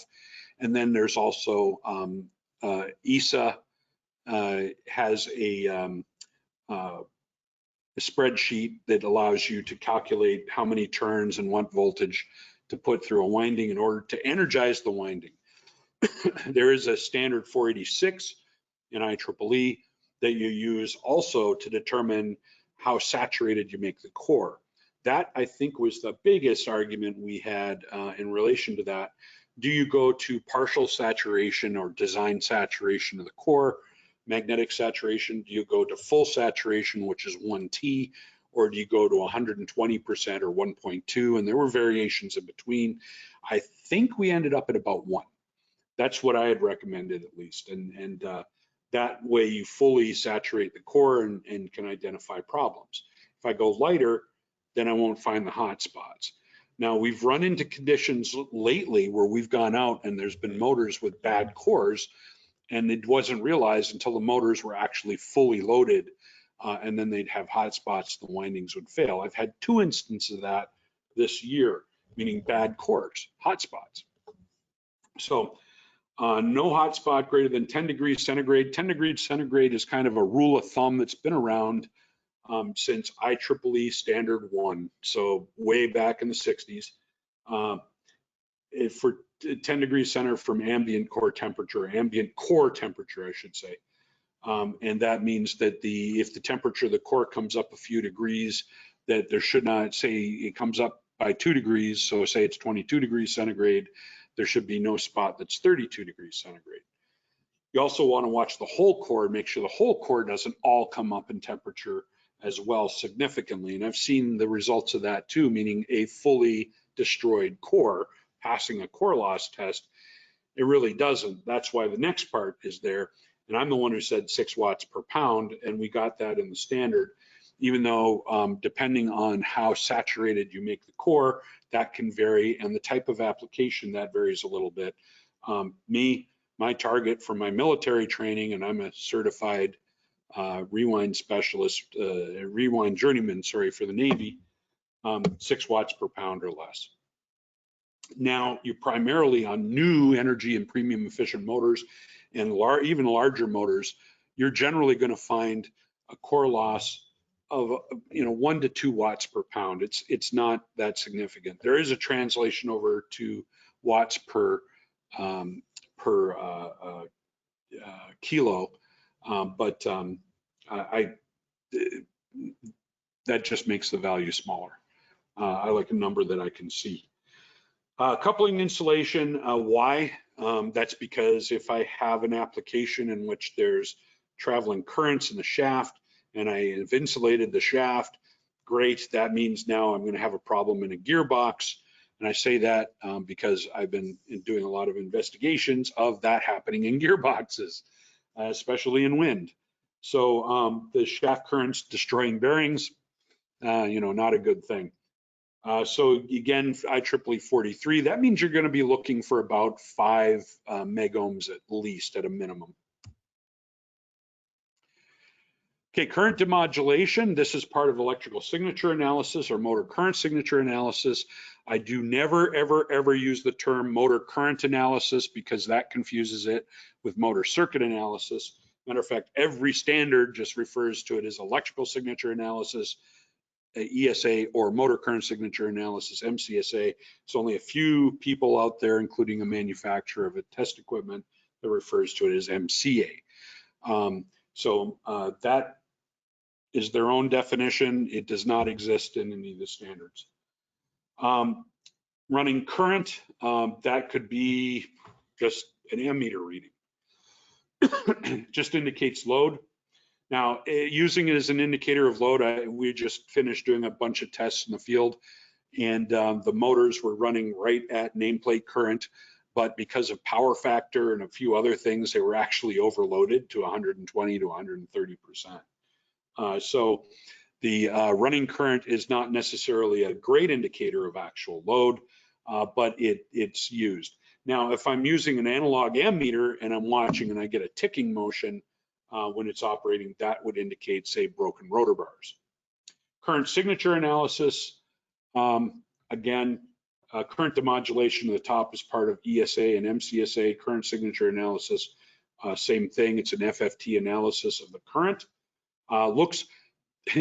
People will refer to, oh, we're looking for rotor bars. Well, if you're using that to look for rotor bars, you've way overspent. I would use an analog ammeter if that's what I'm looking for. $100 versus, 25K or more, right? In general, the original purpose of electrical signature analysis, motor current signature analysis, was to look for not just electrical, but primarily mechanical issues.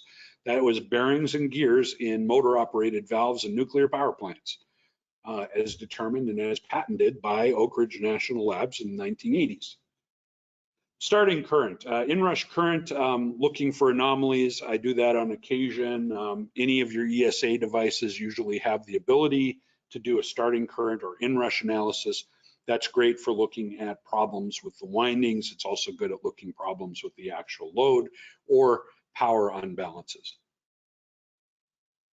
DC high potential test, we are going to cover that in a little more detail, but twice the voltage plus 1,000 times 1.7 for new insulation. This test kind of evenly spreads the voltage across the whole insulation system and finds defects in the insulation system. And if you have a defect with a DC high pot, you're more likely to be able to salvage the winding. A value of 0.65 to 0.75 used for in the field or unused insulation, again, because stuff degrades over time. And basically what you're looking for is called a knee. So you'll have an increase as you're increasing the voltage going for a DC high pot, and then all of a sudden it'll suddenly increase in actual current of you're measuring current leakage in this case. If I get extremely high values, and what are those? Couldn't tell you. Nobody really specifies what a high value of leakage is in a machine. Should be milliamps in any case. So if I see amps of leakage run, something's going to blow. But DC high pot, we're going to talk about that. It is a trendable value. Dissipation factor and power factor, when used at the actual AC rating of the machine, meaning that full AC rating, trended value should not exceed a change of 2%. Now, that was also included in a low voltage version by Alltest. Grease analysis, basically grease analysis tools. I think SKF has grease kits out there. Some other people also have grease kits out there for looking at lubrication properties in the field. Growler, which basically that was a way of looking for shorted windings in, say, wound rotor motors or DC armatures. And the term growler comes from when you take a hacksaw blade across that surface when you put AC power into the winding or half a transformer, and it would start to vibrate and make a growling noise.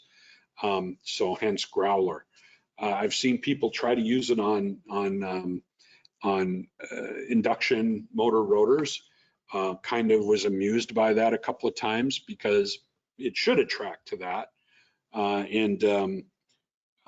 Yeah, I watched as they were condemning good motors. Insulation resistance, IEEE standard 43. We're going to spend way too much time on that anyways. Oil analysis, looking at degradation or materials in that. Partial discharge testing. There's an online and offline, looks at basically lightning storms and windings. We don't talk about it that much in low voltage motors. Now in the 1990s, it was discovered that partial discharge was occurring in motors on variable frequency drives, and that was what was causing all kinds of problems in the motors, including failed turn shorts. Somebody had published back then that it was the first couple of turns in the winding, so you'd open it up if the first couple of turns were burned. That was done on a bench up in Wisconsin and put into an article, Maintenance Technology, taken up by Electrical Apparatus magazine, and eventually spread as rumor. So we always refer to the insulation materials that are used in inverters as spike resistant wire, even though that's an untrue statement. It's actually partial discharge resistant wire. That means little lightning storms that occur due to capacitive differences and spaces up to 1 millimeter across. That in itself could be another long discussion. Phase angle, this comes from the all test equipment. This is a low voltage test of about 10 volts or less. And then you compare the coils and you look for a difference in the phase angle at those frequencies. Phase balance and impedance and inductance, also an all test. These are the ones that I developed back in the early 2000s on how to interpret those. Polarization index, first reference I found to polarization index, dielectric absorption, and the chart for thermal changes in an insulation system was in a book from 1911 that a motor repair shop owner had given me following some conversations we had. He thought it would be amusing because it was written by Charles Penrose, and little did he know all Penroses are related. So it included all those charts. As a matter of fact, we unfolded them, and they were in vellum. It was a leather back book. It was an original. It was pretty cool. I still have it, but I've vacuum packed it so it doesn't degrade anymore. But a ratio of 2 or more is required on pre-1970 insulation systems, and then trending is required on newer insulation systems, anything over 5 gigohms. And that will be still in the IEEE 43. Single phase rotor test, another way of testing the rotor. You energize to 10% of the total, rotate the shaft slowly, and look for variations of 3% or more to indicate potential rotor bar issues in a large motor. You usually do that if you don't have any other way. Shaft grounding circuit, current, basically taking a measurement with shaft current, shaft testing, looking for cracks and fractures. Shaft voltage, same as shaft current. We are actually performing tests of this type right now as part of a larger study I'm publishing at AWEA, or I'm sorry, American Clean Power next year on why certain failures are happening in wind turbines. Speed, looks at the motor speed to see if it's where you're expecting it, basically. Surge test, which we're going to cover. Surge PD, which we're also going to cover. Thermography, which I kind of chuckle when people look at stators and say, oh, look, the stator's overly hot. Well, no, it doesn't quite work that way. Using on a bearing is good because if I take a look at a bearing housing, I'm actually looking at the temperature of the bearing itself in a ball or roller bearing. Torque analysis, that is specific to the Baker surge tester and also the empath. Torque analysis from the Baker perspective, it's actually Megger Baker now, that's their Explorer, that looks at, they both look at the spectrum in different ways. Ultrasound and ultrasonics used to detect bearing and other electromechanical defects in motors. And if you hear the salespeople, it is actually the only tool you need. I say that tongue in cheek, but basically it's another tool of the trade. Variable frequency IF, that is an all-test test as well. We had to split them all up so that there was no specific test called out. Vibration analysis, you can actually detect a lot of the electrical faults. I usually say in the ESA, if I can see it in vibration, I can see it in ESA and vice versa. For most defects, including some of the electrical ones, it just comes down to the experience of the vibration analyst. Voltage unbalance, there's maximums such as 2% and no more than 5%. Voltage distortion, these are online tests, so we're not going to spend any time on them. Voltage drop, voltage level, voltage spikes. You can watch any of the presentations I have that exist right now on these. Winding resistance. Now, this is a key, and I'm going to show you something because we're going to cover it again, but I just want to be sure to cover this part. When I hit about 10 horsepower, the resistance of the winding in most small motors drops down to about under 0.2 ohms. What I want to do is show you what the minimum value is for most of your ohm testers. Let's get that again, which is 0.2. So flashing down to 0.1, of course, to try to make me a liar, but it's 0.2 ohms for a multimeter, which means that if I'm looking at very, very small motors, I might catch something. I'm not really going out to enough digits to detect a winding short. I've seen people go out and they'll say, oh yeah, I'm going to simulate a winding short. They'll take up two wires and twist them together in a stator and take a measurement. And I have to this day yet to see a motor stop, throw its conductors out, twist them together and bring them back in order to simulate that kind of failure. Usually if I'm seeing something, it'll be broken conductors, usually a lot of them, especially if they're in parallel. So again, we'll take a quick breath because that was the boring part. Let's get into a little excitement. I'm going to show some of this. Then we're going to do those tests I was talking about, because especially for you folks that are sticking this out, giving me something to do on a Friday afternoon when I'm actually unusually not in the field. Ohm testing. As a matter of fact, Bronca kind of left me here by myself. She goes, nope, I don't want to watch you speak, so I'm going to leave. So anyways, ohm tests, like I said, standard tolerance about 0.2 ohms. Milliohm meters about 0.001. That would include also, this one's an all-test 5. They have some more accurate stuff, including the all-test 7. I don't think you can even get these anymore, but I still have mine. It still works. Matter of fact, I've got an all-test 4, which were obsoleted more than a decade ago. It still works. Just used it for a study. Matter of fact, the battery pack still works. Just did it for a study for, who did we do that study for? Well, anyways, it ended up in a paper in any case. So phase-to-phase testing, you always go phase-to-phase. I'm watching people again going phase to ground on stuff, especially when measuring voltages and so on. It really doesn't tell me much. Insulation resistance I can do. Phase to ground will only tell me if there's voltage present. Don't use that for values. Motors don't care. They only care the phase to phase voltage. And in this case, we're more concerned about the phase to phase resistance. So if I'm taking a measurement and it's a really small motor and I'm getting 10.2, 10.5, 10.7, is that good or bad? Don't know.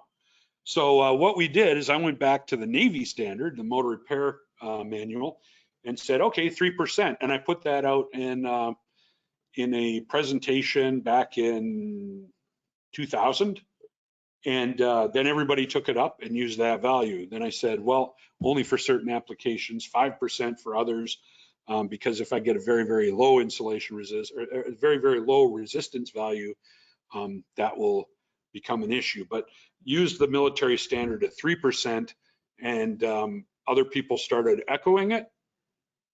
So why not use that same value for impedance? That is what I built into the all test and put into what's referred to as the Blue Book. That was published in 2008, still out there. Electrical Motor Diagnostics, a second edition. The first edition's been removed. I think Amazon might have 1 or 2 copies of that. Don't get that one, get the other one. So in any case, in the micro meters where I go down to 0.0001 or better, PDMA and some of the surge testers and so on will go down to that lower value. That's pretty good, but again, it's hard to tell. I just had one where we were looking and the balance was just there, so that, well, I'll see if I can pull that one up after we do the surge test. Temperature correction, this is actually used also in IEEE 112, Method B, and CSA 390, which are the efficiency standards. So what you do here is you can tell the temperature of a winding, or you can tell the resistance at different temperatures based upon just entering the values in. So resistance cold equals the resistance hot times a constant, which is 225 for aluminum or 234.5 for copper. Aluminum you'll find still in new transformers. They were in motors for a brief period, primarily the old stinking Lincolns or rolled steel Lincoln motors. Anyways, plus temperature cold plus temperature hot. Now, if I want to know what the actual winding temperature is, or the average temperature, I will go ahead and switch it around using a little algebra. So if I'm taking a look at a resistance reading at 20 degrees C, and I want to put it to the temperature that we use in the standards, which is 25 degrees C for resistance readings, not for insulation resistance, but resistance readings, I will then use, I'll then use say 20, and then I'll say 25. And then if I heat something up, like I've run the motor, and I want to know what the winding temperature is, and I know what the cold resistance is at say 20 degrees, then I can say temperature hot, and then I do the calculation, and that'll give me the new temperature. Current testing, and I'm going to show you a little trick in this. So if a motor is operating, say it's in a repair shop or in the field, and you see a current unbalanced. Now, here's a good question for you. What, and I'm just going to give you a chance to think about it because I'm going to give you the answer, but what is the allowable by standards current unbalance for an electric motor, an induction electric motor? If your answer is, I don't know, you're absolutely right. If your answer was 7% or 8%, I don't know what you're referencing. There's no such standard. There are OEMs who have developed limits that they've made up based upon unbalance, but depending on what the voltage unbalance is, the current unbalance can be up to 20% and still be good. So in reality, the best way to test it, because circuit impedance and all kinds of other things can cause current unbalance. If you pull a motor out for current unbalance, what was the one I did? Up in Canada, I got a call. They asked me to go up there. This is decades ago. Well, no, it's not decades ago. It was 2005 or 6. Anyways, I went up to Ontario because they had rewound a large motor 3 times. It came back. They still had the same current unbalance. There was a big battle going on between the owner and the repair shop. When we opened up the thing to take a look, and I looked down and I saw 3 little wires coming out of the big wires, I go, oh, where do these go? And I look up and there's a capacitor bank right above, and it's got the fuse light lit, meaning that the fuse blew in one of them. That meant immediately there's your current unbalance. It's because of an unbalanced capacitance in the circuit from a power factor correction, not from a winding in the motor. So the best way to troubleshoot anything like this, if you think that's a concern, Now, what happens if I swap say, leads A and B? Well, I'll reverse the motor, not a good idea. So what I can do is say A to B, B to C, C to A, and then take my measurements again. If the measurements follow the change, then the unbalance is in the winding. If the unbalance remains the same or changes, then it's from the circuit. So that's a quick way to verify it. If you're at that point in troubleshooting, it costs a lot less to do that than rewinding a motor. If it's on a VFD, it wouldn't matter anyways. If it was actually a problem in the motor that would cause that type of current unbalance, say a short or something like that, it's going to have tripped anyways. So you'd never get to that spot. Insulation to ground, we talked about this earlier. We're going to cover some of the tests here. Here is, and I believe we're keeping this the way it is, corrected temperatures to 40 degrees C. Now, the newest versions of IEEE 43, and it was even funnier that somebody suggested it even had to become even more complicated. Half the manual now, half the standard now is basically how to calculate the differences once you exceed 20 degrees or once you go above 40 degrees C. So all the way up through 40 degrees C, which is 104 degrees Fahrenheit for the winding. So if the motor stopped and sitting there, it's probably, unless you're in the desert or you're in an extreme environment, you're probably not going to see that. Go with the temperature correction form. So in any case, under 1,000 volts, do 500, up to 2,500, you could use 500 or 1,000. You can do higher values. And the reason I say that is because depending on what I select, so if I go in and I grab the Megger, for instance, I just don't know if the battery is good right now, but if I select that insulation resistance tester and I set it for 500 volts, it's only going to go up to a gig ohm or two. If I set it for 1,000 or 2,500 volts, then I'll go up to 5 gig ohms and 5 tera ohms. And if I go up to the higher setting, it's going to go up to 100 tera ohms. So by selecting the higher voltages, it gives you a greater range. But if I go to a higher voltage, my insulation resistance value is going to be lower because I'll still have more leakage because I have more electrical pressure.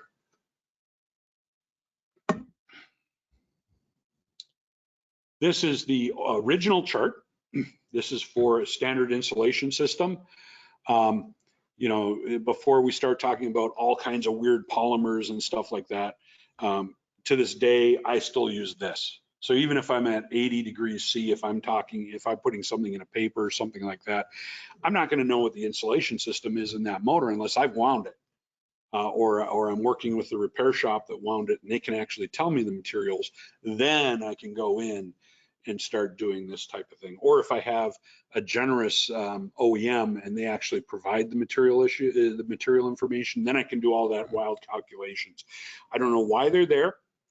The standard is primarily meant for end users, but the OEMs kind of insisted on it. So that's kind of where it went, and that was the discussion. And unfortunately at that time, it was primarily companies that knew exactly what insulation system they were getting because they were specifying it.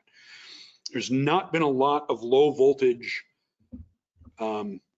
representation in IEEE testing standards. This is the Power Engineering Society Materials Group and also Dielectrics and Electrical Insulation Society standards. A couple of different tests. You'll notice that the note down below, this stands true now. I made this slide, I think, back in 2008. But anyways, ratio of 1 minute to 30-second insulation resistance test. So you take your 1 minute insulation resistance divided by 30. Now this tester, and I believe it was also the advanced winding analyzer, the Baker AWA, which is still available through Megger, and I believe the new Megger surge tester, you go up to 3 minutes, which don't really follow the standard, but in any case, so, excuse me, you look at the difference. Now, what's key to this is depending on what my setting is, And you'll see on here, I'm not going to run a full PI because that's 10 minutes of staring blankly at a screen. We'll do the DA though. It should be 3 minutes of staring blankly at the screen. There's some special things that go with that. We'll talk about that first. Polarization index is 10 minute to 1 minute. That was a randomly selected value, which reminds me back, oh, anyways, 10 minute to 1 minute, just a slapstick. The actual length of time is one of the annexes. I think it's Annex A or B in the new standard in the back that tells you how to calculate the exact amount of time to do the PI. The idea is to catch a point in the curve.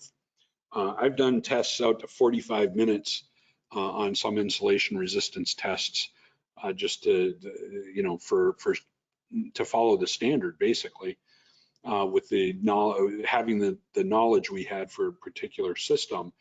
And it's quite exciting standing there for 45 minutes per phase, kind of going, you know, blank-eyed. But that's the joy of testing, right? So generally, when we do with these types of tests in a larger machine, I'll show you that in a second. Insulation resistance profile, which was included in IEEE standard 43, 2013. That's the tester that I use for that for me. That's an amp probe. That's the 5 kV unit. There's a 10 kV unit. I had one. Unfortunately, they're toys. They're not very well built, but it does its thing, and it's got software, and it'll do an insulation resistance profile.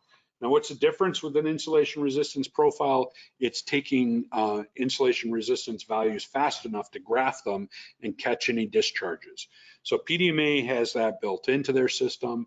They call that the polarization index profile. So in the standard, we called it insulation resistance profile. Dave McKinnon from PDMA and I have done a couple of papers on that at Doble and an IEEE on the specific test, because I wanted to make sure it got in there, because it was how I was taught to look at insulation resistance. There's 7 patterns basically that identify different kinds of insulation issues. I'll show you a few of them in here. But when I'm looking at that curve and I see charging and discharging, depending on when it starts and when it ends, or if it doesn't end, tells you different conditions. So this was using an older style Megger tester that took my reading every 3 seconds. I'm sorry, it's there too. Took readings every 3 seconds, so I could just get a curve, basically. I couldn't see the charges and discharges in that one. But this was on a rotor. It's a 1 megawatt hydro generator at 4160 up in Michigan. So we had taken it out, and you can see it's not clean yet. So this is a pre-test, or that's a picture of the pre-test, so that you see the pre-test and the after-test. The blue line that's lower, where it comes up, and the megohms balance out just above 80, almost 90 megohms, and that's in minutes across the bottom, so 120 minutes, because we wanted to wait till it flattened out for so many minutes per the standard. We went ahead and grabbed that. That was dirty. And then the other one was taking it at the exact same temperature and then trending it out after. So that went into a software that connected to a laptop. So basically after, so we could do a comparison. That was after it was cleaned and dried. So, and the temperature in the space was about the same. And you can see that was a while ago because there's no gray in my beard. This was the stator for that same generator.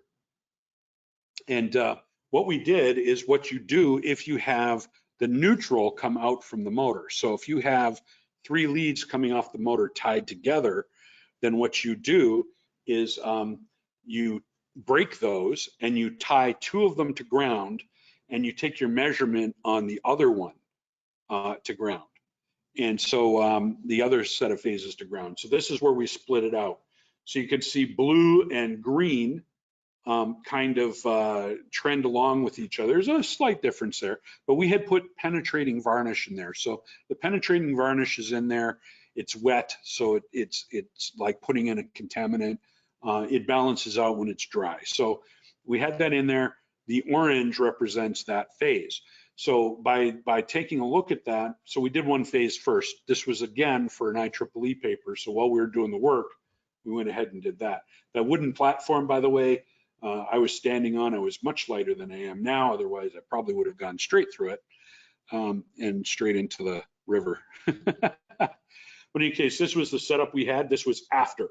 So you can see that the values kind of balanced out again, or balanced together after the little spike down there on the red to the left at a few seconds in. This one, we went out to just 10 minutes per phase because, you know, we didn't have time to do the rest. We had to start getting things put back together.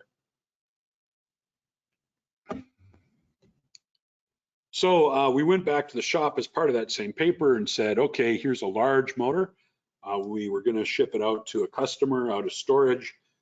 So we said, great, it should be in perfect shape. It'd been repaired a few years before and then put into storage. Let's see what it looks like. And so we had all the leads tied together. We took this. So then the next step was we went ahead and broke the leads. You see 10 minutes. And you can see one phase separated from the other again, and the little bumps up. What this actually is, these two little bumps on the right-hand side, that's actually a transition in the range on the instrument. So those blips don't mean anything. But that slight separation caught us off guard and shouldn't have been there. I mean, it's a high enough value. And so we went ahead and popped off the end shield and took a look in, and we saw a mess down here. And from the way it looked and some chewing on the insulation, and then there was a smell, kind of a urine smell.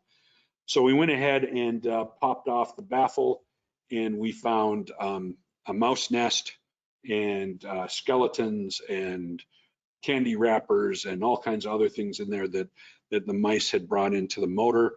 And of course, insects and mice like eating insulation systems. I just literally had this happen last week. I called up a site that we're monitoring power on, and I said, hey, did something happen to the CTs? You suddenly went to zero. And we've still got voltage off the primary, but on the secondary, we got zero current. And they said, nope, a mouse ate through the insulation system and arced. And they sent me a picture of an intact mouse on a 13 kV system, having eaten through, and apparently the power went through when it bit the metal and straight to ground and damaged a bunch of stuff. So they're down for a week from a mouse. Yep, at $100,000 every 5 minutes. So wind generator, here's one because they didn't have a neutral connection to pull out. So we went ahead and just did you can see that in gig ohms, so 10 gig ohms. So having inspected that, we knew that before it went together, this matched after. So that was good. Let's see. So let's take a look at a 13.8 4,500 horsepower synchronous motor. It's a 4-pole machine, 1,800 RPM. I managed these for the government for some time. This is on the right. Looks like somebody had a cigar. That is what partial discharge looks like, and it's little storms, right? So each of these conductors carries 13.8. You can see this conductor here, it's way too close, so it's been arcing across. That arcing means the insulation system's breaking down there. This, by the way, is taking a look at the machine after it had come out and had failed. Actually, it failed over here on the rotor. We'll cover that in a second. But this meant that if this hadn't occurred, this would have happened. And if these leads had arced across here, and they're arcing like this because there's metal underneath this insulation system and sharp edges. So it's basically discharging to those. Then I would have had a phase-to-phase short here that could have been pretty loud. It's an across-the-line machine. It would have exploded. So in a case where I'm in a relatively safe environment, there would have smoke, fire, possibly things like that. There's other life-critical machines in the area, so not good. Instead, we got lucky, and it just poofed to ground on the rotor, causing it to not start because it was dead grounded. And this was because the this particular machine, every time they turned it off, the cooling system was too cool and it would rain inside the motor and the water would build up there. Most people think motors are fully sealed when they have something called a TWAC, which means water cooled. They're not. There's ways for air to get in so that you can keep pressure balance between inside and outside, so you don't pull a bunch of oil in. But in this case, yeah, we had that. It failed. And then that we're going to relive a couple of times here. So initial and new data. The initial data here on the left, here on the left, you can see you have little bits of charge and discharge. That's because there was some dampness in the winding. The one on the right, you can see that there's some higher peaks there. That's after a period of time. And here's what we found. So they told me this was the best motor. Now, the discharges across the entire range mean that there's moisture and contaminants in the winding. They're not huge, but they're enough to say that there is. And they told us this is their best motor. They've never had a problem with this motor. That's Kevin on the left and Tom on the right. I had them pull off the cover. And if you're able to see the video, you'll see the steam pouring out there. And that was because we had water and oil from the bearings. There's always some level of oil gets into motor with an oil-filled bearing, gets into the winding, collected at the bottom, sitting actually, these heaters you see there are submerged underwater. And they had actually disconnected the heaters because the heaters kept tripping, don't know why, but you know, we can't look at and see why. So we just uncovered a plate and took a look inside and saw that. Had to correct that. So after drying the rotor, we still saw some dampness. We had to spend a long time drying these, which meant we had to make sure that the conditioned area stayed conditioned, because this was in the area of Washington, D.C. and high humidity, and people had a tendency to leave the doors open for airflow for themselves, which was killing the motors. You know, $500,000 repair, who cares, you know, as long as I'm cool. And after 4 months, you can see it built up again, and we wanted to know why, because the only way to do that was high temperature. So again, taking a look at the system, you know, seeing stuff like this and going, why on earth is this occurring? Always should start some type of investigation. So we look at the history on the excitation system.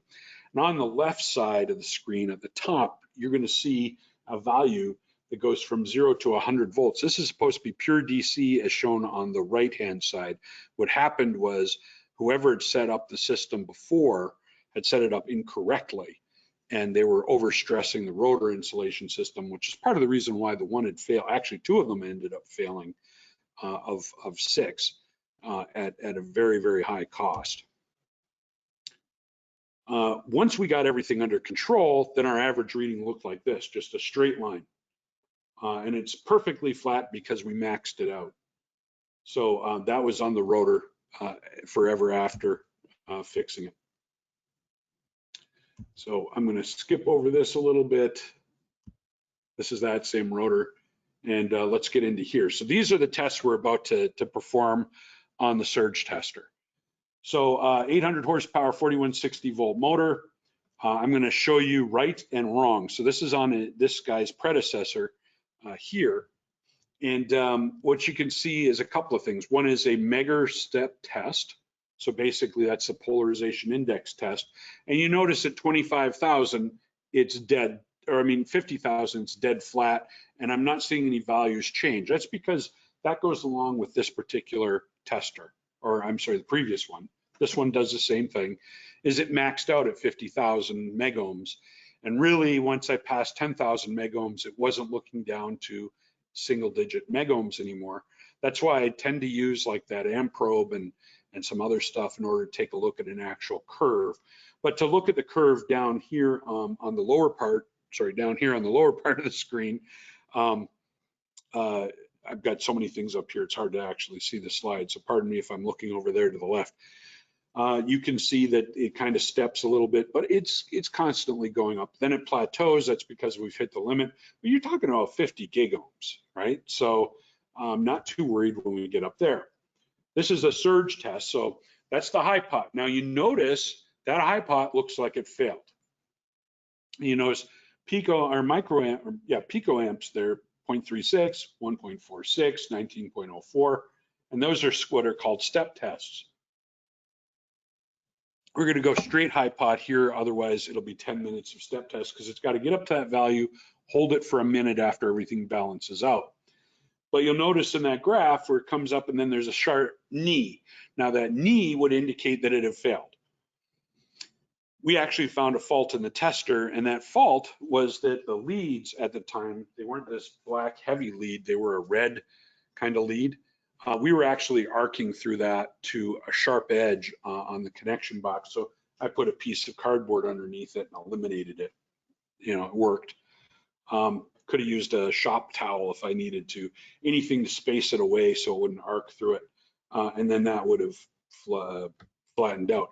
Now, how do we know? Well, because we're taking a look here. This is an offline surge test. You see the waveform here. I'm going to show you what the waveform is supposed to look like in a minute. And then also the line-to-line test. And this was back when they did picocoulombs for the partial discharge values. I'm going to show you something a little different now. So the 800 horsepower, when we took a look at the actual curve, which between that knee and this tells me that I needed to look at my instrument because I could not validate that particular fault because I would have seen a problem here. So when we get into the surge test, which we're going to now do our testing, on the right, this is actually a paper from the founder of Baker Surge Tester. He passed away, I think the end of the 90s or early 2000s in a plane crash in Colorado. And but he had, through the 1990s, did a series of papers in IEEE, met him many times, and we talked about this. So that is valid. And as a matter of fact, that very thing you will find in NFPA 70B. So why am I not mentioning an IEEE standard? Well, because IEEE 522, which is often referred to for surge testing, is meant for testing individual or small groups of form wound coils. There is no IEEE standard for random wound motors. This became such a concern that a number of years ago it came up once, came up again 2019, lost track of in 2020, and 2 weeks ago I was asked to chair the standard so we could get a standard on random wound surge testing, not being an OEM, actually having pushed back on some stuff by OEMs related to surge testing. They felt that would be the best option. So got the team coming together. I have to have the information for a PAR turned in next month, and then we start working on the standard, which means in about 3 years we will have a real standard on surge testing. In the meantime, you can refer to NFPA 70B. You'll find this chart in there, which is now a must standard, meaning an actual standard. And then on the left here is an IEC standard. This covers this technology. This was a 2011. And now I just found out that it is a 60034-24, one of those standards that includes the offline PD test with a surge tester. So this is basically electrical insulating material system, electrical measurements of partial discharge under short rise time repetitive voltage impulses. Now, what would I use this for? Is this going to tell me whether or not I'm going to have PD? No. It is meant to tell you if there's a potential for PD in a winding going on an inverter. So I will use this particularly for inverter motors. RPDIV, which means that is the repetitive pulse discharge inception value. That point is the voltage where there are 10 partial discharge results in a row, meaning that it measures that discharge. I'll show you what that looks like. And then the other part is after that, when it collapses, RP, the repetitive pulse discharge extinction voltage, which means that's when that value falls under 5 pulses, usually 5, sometimes 10 pulses. So I think some refer to it as 3 pulses, but it was 5. I don't know if the new standard has changed that. I still have to get hold of a copy and review it. But that's what that means, and it gives a voltage value. Now, if your peak voltage, that means the sine wave peak, not the nameplate peak. So say 480 volt motor, we're talking about just over 600 volts. If you're seeing a value under that value, under say 600 volts, then you know a partial discharge is going to happen in the operation of the machine. So here's a couple. The one on the right is the older one. You can see the red conductors coming off of it. That's what it arced on me. And the one on the left, that is an AWA. Similar machines. The difference is, and most people don't think about this, the one on the left was meant to compete with like the PDMA and the all test. So they put out 5 pulses per second. Now there's been some commercial arguments, which I like commercial arguments because it's marketing people arguing, that say, hey, you know, 5 pulses doesn't mean anything versus 60 pulses. And the one on the right is a 50 to 60. The Megger-Baker comparative instruments to the one on the right are the DX and then the new one. Those put out 50 to 60 pulses as well with a fast rise time for each pulse. So that one on the left run into a few things a few times and actually had a big argument, and they demanded through a lawyer that I take a paper down where I did a comparison of the number of pulses. So I'm just going to kind of mention that that occurred, but I'm not going to tell you what the results were. Let's just say I have this instrument, or I would take one of the DXs. So this is the one we have right here with all the wires on it. So there's stuff you can do manually with it. We're going to use the auto tests because the nice thing about it, back in the day when I learned these things, it looked more like this here on the right, whether it was a Baker or the Electron. There was a lot of dials. It was basically an oscilloscope, and actually what that ringing is that's the peak of the pulse. It's the peak, and then it rings out and dies off. So they just take a scope of just that peak. They don't take a scope of the actual impulse. So we had to learn all this stuff. We had to learn all the dials and all the settings, and you had to step on a pedal to get it started, and you had to be able to react fast enough so you wouldn't draw an arc and damage the winding. I have actually drawn some pretty cool arcs and held them there for studies. And it's true. I mean, we turned off all the lights in a facility once and lit it up with some glow in a stator not much larger than the one behind me. So the new electronic ones take some of that out of it. You don't need to have a professional who knows it. You just have to have somebody who knows the instrument, how to set it. As a matter of fact, they try to make them as dumb as possible, which is kind of cool, which is good. So here's the data we're going to look at. Resistance values, low voltage testing values. I got this one, and you'll find that also in their DX versions. And I don't think you don't get this in the AWA. But the far left is a capacitance. Then the next one is dissipation factor, and then inductance by phase, impedance by phase, phase angle by phase, and Q factor. Q factor is the quality of the capacitance. Next one is Megger readings. We're going to set it at 1,000 volts just so we get some value out of it. Otherwise, it'll go straight to max. And then the high pot as well. This is the graph. We're not going to go to 10 minutes. High pot, we're going to do a single step. And I showed you what a failed high pot looks like before. And then we're going to do the PD surge. And it's not going to say picocoulombs. This is an old slide, 2016, obviously. So we're going to do that. So let's go ahead, and I think I can turn off the screen. So now you're going to be stuck looking at me and what's behind me. Okay, so no one sees the screen. Tell me if you're not getting a full view, and we're going to go ahead and set up and run the machine. This is not on wheels. Let's see if I can move it a bit. There, that should be a little bit better. And it's not going to be as close, unfortunately. Sorry about that. But we're going to go ahead and set it up. Now, first thing you end up doing on these is you want to make sure that you take ye old ground, and you're going to connect ground.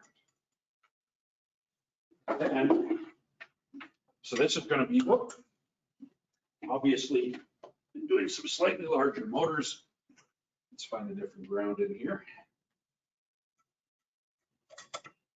Not used to doing these little tiny guys anymore.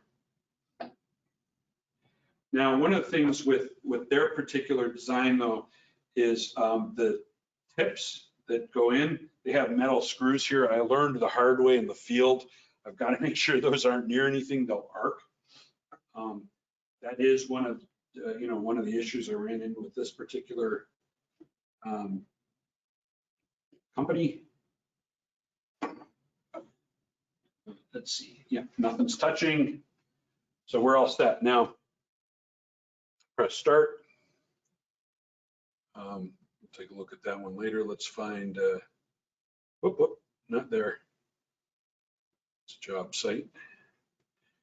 Let's go ahead and we're going to grab this guy here.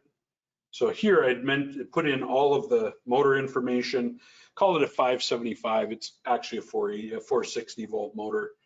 But all the stuff here, 1780, 1 horsepower. I'm going to go ahead and hit test description, test, enter, and then here, test stage. Now, test stage, whoop, and hit that. It's one problem with the touch screen, right? I cleaned it up so it doesn't have the static stuff first. But we're going to go ahead and call this new first time incoming IEEE. So try to get a max value, and then let's put my name on there. So we're all set there. This will allow me to set limits. So we're going to go up to 3600 volt high pot. That's a small motor for 3600, don't you think? And then a surge test up to 1645 volts, which is greater than twice the voltage plus 1000. So we have that winding temperature, ambient temperature in here. I keep it equivalent of 20 degrees centigrade. So we have that. Okay, and then we're going to go ahead in here and we're going to take our settings. So dielectric absorption. It's preset the winding test volts, but I'm going to change that to 1000. And 1 point high pot. And I've got all of the other tests, including the peak to peak, partial discharge, RPDIV, RPDEV. And then I have percentages set up here. Insulation resistance must exceed 5 megohms. Line to line 5%, peak to peak 10%. I can change those. I'll discuss what those are in just a minute. Save those values, exit. And then here I'm going to go ahead and start the full test, disconnect everything, press the button. Now it's going to go ahead and run my offline tests. So the offline tests, 118 millihenries, 749 ohms of impedance, 85 degrees, 12.5. So it balanced. I'll be able to look at those after. 39.8 ohms. Oh, okay, it finished doing the tests and now it's gone straight to megohms. It's gone to 1000, and looky that, we're going to sit here and wait because it maxed out the leakage. So it's just basically, if I had done a PI, it would have stopped at 20,000 megohms, and which adjusted to 5,000 megohms at 40 degrees centigrade. So I have it at 20, so it took, and it said, okay, 10 degrees centigrade to 40. That means 2 increments of 10, so twice and then twice, so 4 times. So it's for every 10 degrees centigrade, if I go by the chart, I double if I go down in temperature, and I halve if I go up in temperature. So of course, you know, at that point it's double or half. See if it's going to take me to 3 minutes. So we're going to go ahead and continue talking. As you can see, a little bit of excitement with this test. So now it's doing the high pot, single point. It's going to hold that for a minute as well. So we hit 3,655 volts. We're at zero picoamps of leakage, or microamps, or picoamps, microamps of leakage, and therefore it's just going to run the test for a minute, and then it's going to say, you know, it's fine. Now, if at any point it fails, it'll discharge the winding and move on. But when it's done, it's going to discharge. It's going to measure the discharge in the winding, which is why we have the ground lead coming back here. Discharges it through here. This has a resistor in that ground so that it doesn't cause it to just spark to ground. You don't want that. That could actually damage the winding.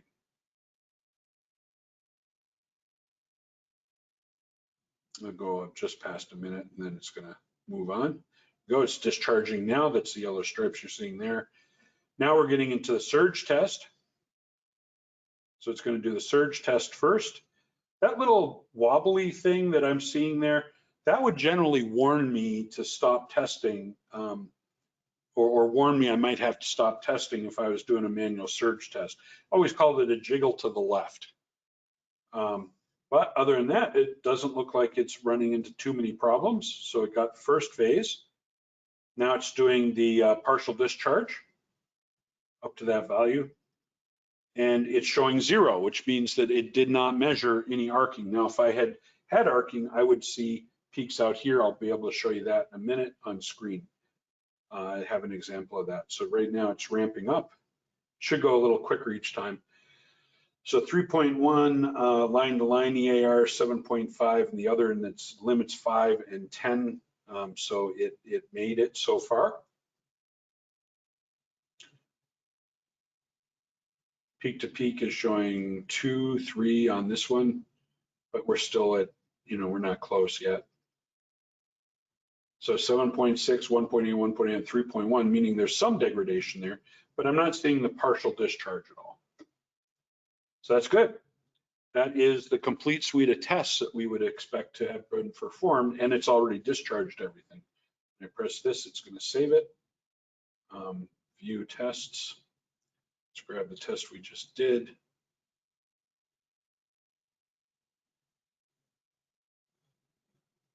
Display test.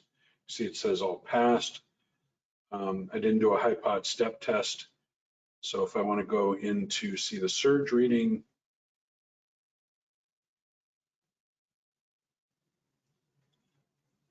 why is it not showing me my surge reading?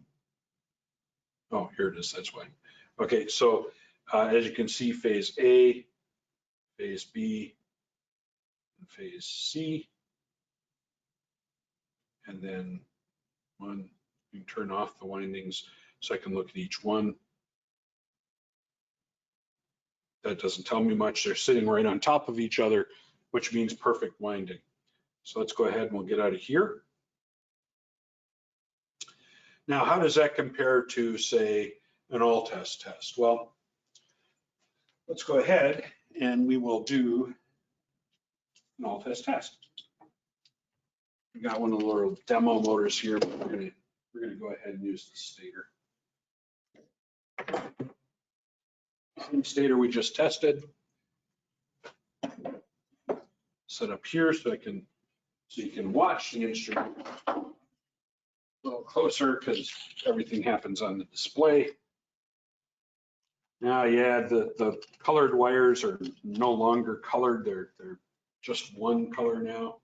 That's because this is This technology was authorized for testing elevators in New York. So this is where we were using, instead of voltage drop tests, combination of the empath and the all test and a FLIR, one of the FLIR 100 infrareds, allowed us to take what normally is done in 4 or 5 hours per elevator down to about 15 minutes with the same or better, actually better results. Got into a little scuffle with one of the companies, and why won't you start? Let's go ahead and sure I did something.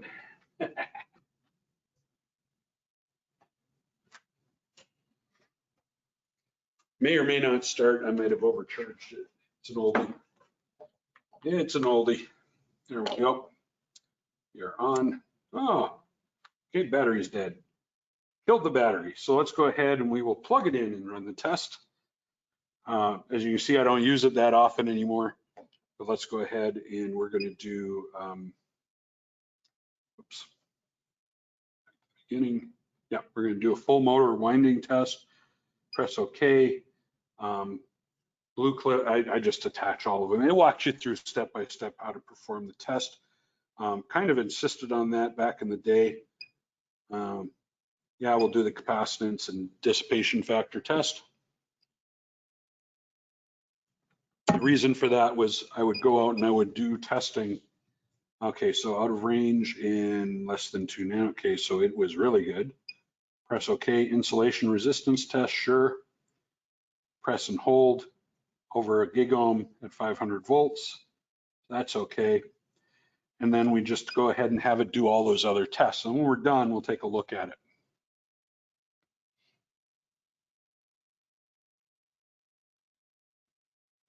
It does have a rotor test and some other stuff built in too, as does this, believe it or not. That one, they put in an insulation resistant, a rotor test as well, and the offline test. Plus, you can disengage the thing to change the shaft position to get a balanced waveform. What you do is you would hit that button if you have a large motor with a rotor in it, and you would turn the shaft of the rotor until you got your peak waveform, and then you do it for each one. Same thing with the all test equipment. Yeah, I think the battery pack's just bad. That's what batteries plus is for. Don't tell all test I said that. Yeah, I know you're on there. Dynamic test, no, obviously can't do a rotor test because I'm not connected to a rotor, but here we go. This was a very basic test, and resistance okay, stator is okay. So that's it. 39.7, 39.8, basically what we got on there. And then all my other tests are okay. So that was not the full test. Yeah, that was the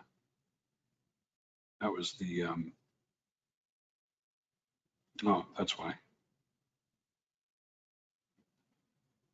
Yeah, this would have been motor test here. Blue clip. Yes.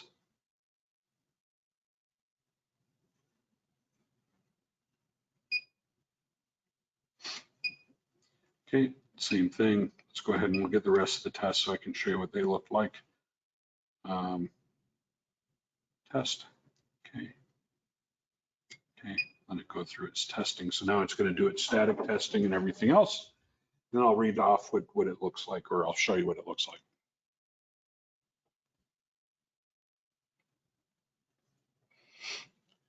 For this, I'm actually going to pull up a test result.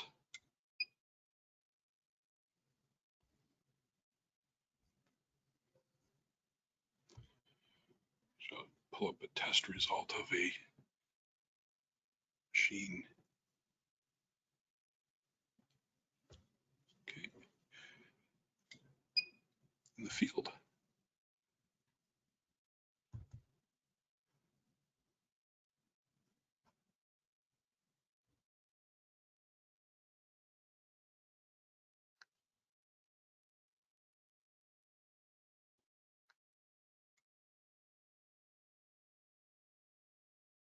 Okay, so here we go. This is the full suite of tests here. So I've got resistance, stator, reference points, contamination, which would be that the capacitance test, insulation resistance value. Here's that phase angle test. And if you can't see it, I'll read it off. 62.2, 62, and 62. Now that allows for plus and minus 1 from the average. So press OK, we go back, and current frequency response, or actually on a stator, it's plus or minus none, so it has to be, the integer has to be there. There's slight variations in here, but I'm expecting this is an old insulation system, and I've surged it more times than I can count. Impedance, 86, 85, 85, basically 86 straight across, well within 3%. Inductance, 122, 121, 121. So it basically tested, and it had selected a frequency of 100 hertz. So that tells me everything I needed to know, and then I can save that reading and upload it later. But we're going to skip that. See if I can salvage that that battery, or basically just use this plugged in from now on. Yeah, that's what I thought. Which is fine. Primarily use that for shop testing and the like. So let's go ahead, and I am going to pull up the results of a. Okay, we should be, whoops.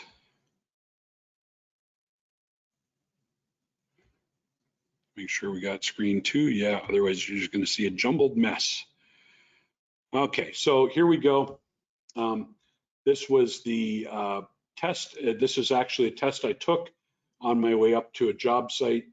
Let's see, 9 o'clock. Let's grab that one. That should be display tests. This is a test on a large compressor motor, and I'm going to have to pull that over from here.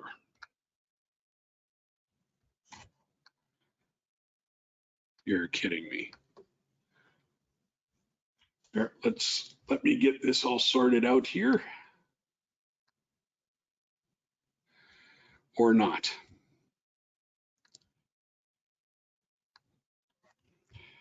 Let's do this.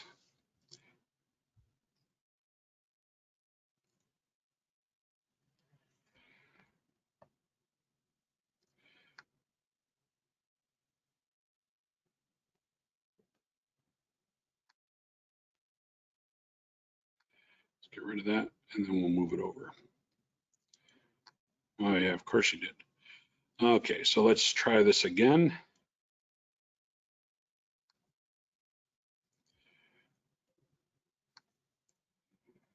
And let's see if I can move this over here.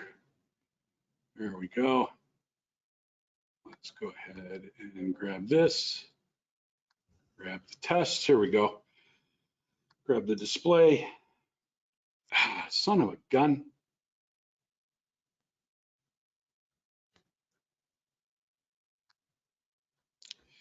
Yeah, really does not want me to show that test result, does it? Well, okay, we're going to skip that for now. The end result was I had one on there that that we had found a loose connection and a bad core. So we had two problems: 800 horsepower machine, 460 volts on a compressor. Very, very slight resistance difference, but when we take a close look, we got to look at it with the insulation off the connection.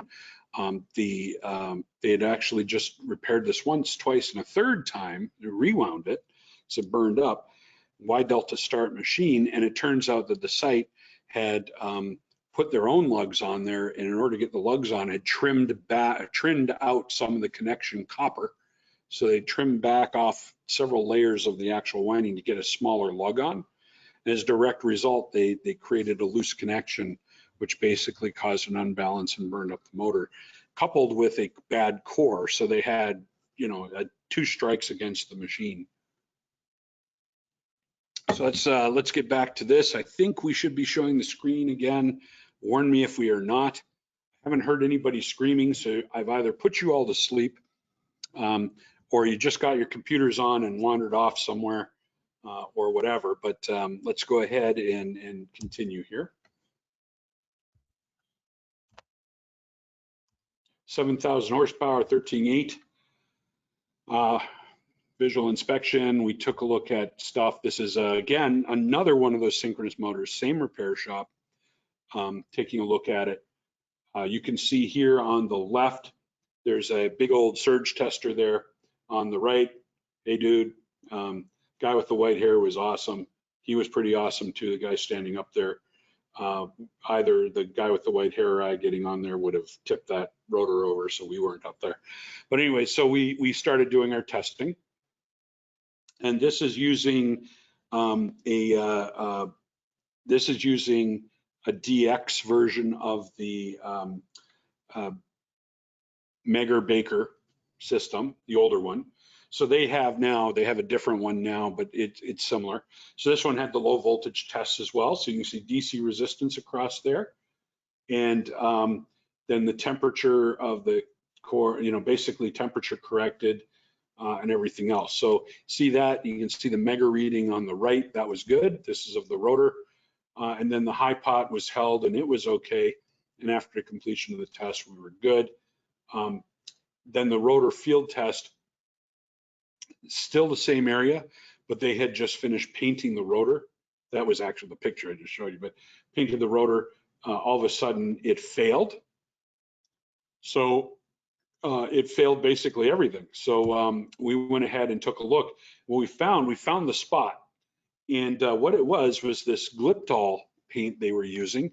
And I always warn people, Gliptol, depending on the one you select, in this case it was 1201, which was the correct one to use. You can tell from the color of red.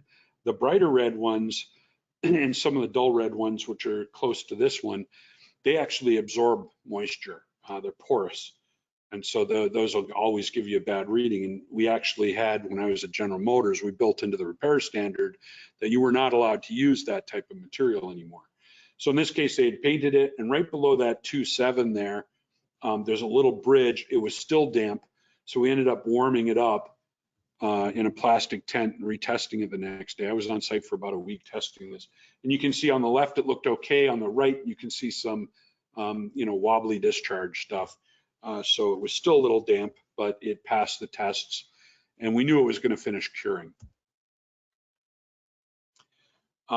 We also went ahead and they had a PDMA on site, and so it was I got a chance to train them on how to use their PDMA device, because they had it there, but nobody had ever actually used it.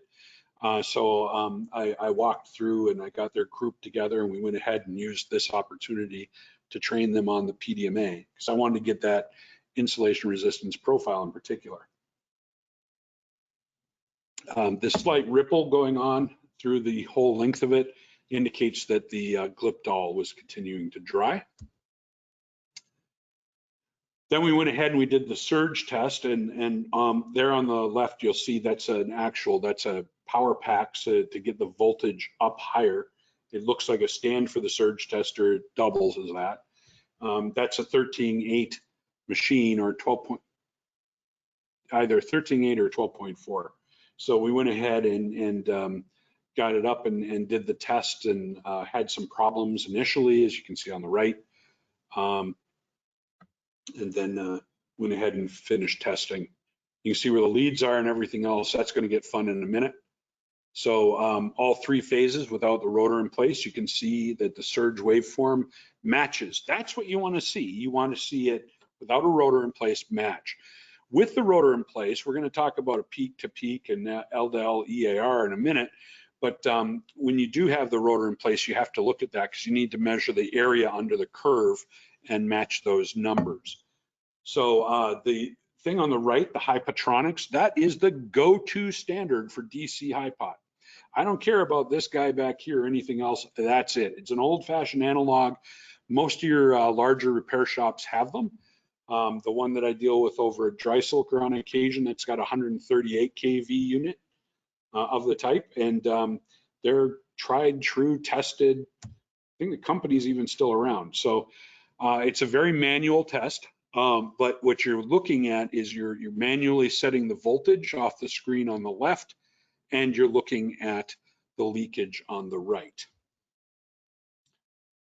And then what we did after, but in which case those were all correct. You can see the values are pretty low. This was for the last test on each one. All three values were about a half, and a half.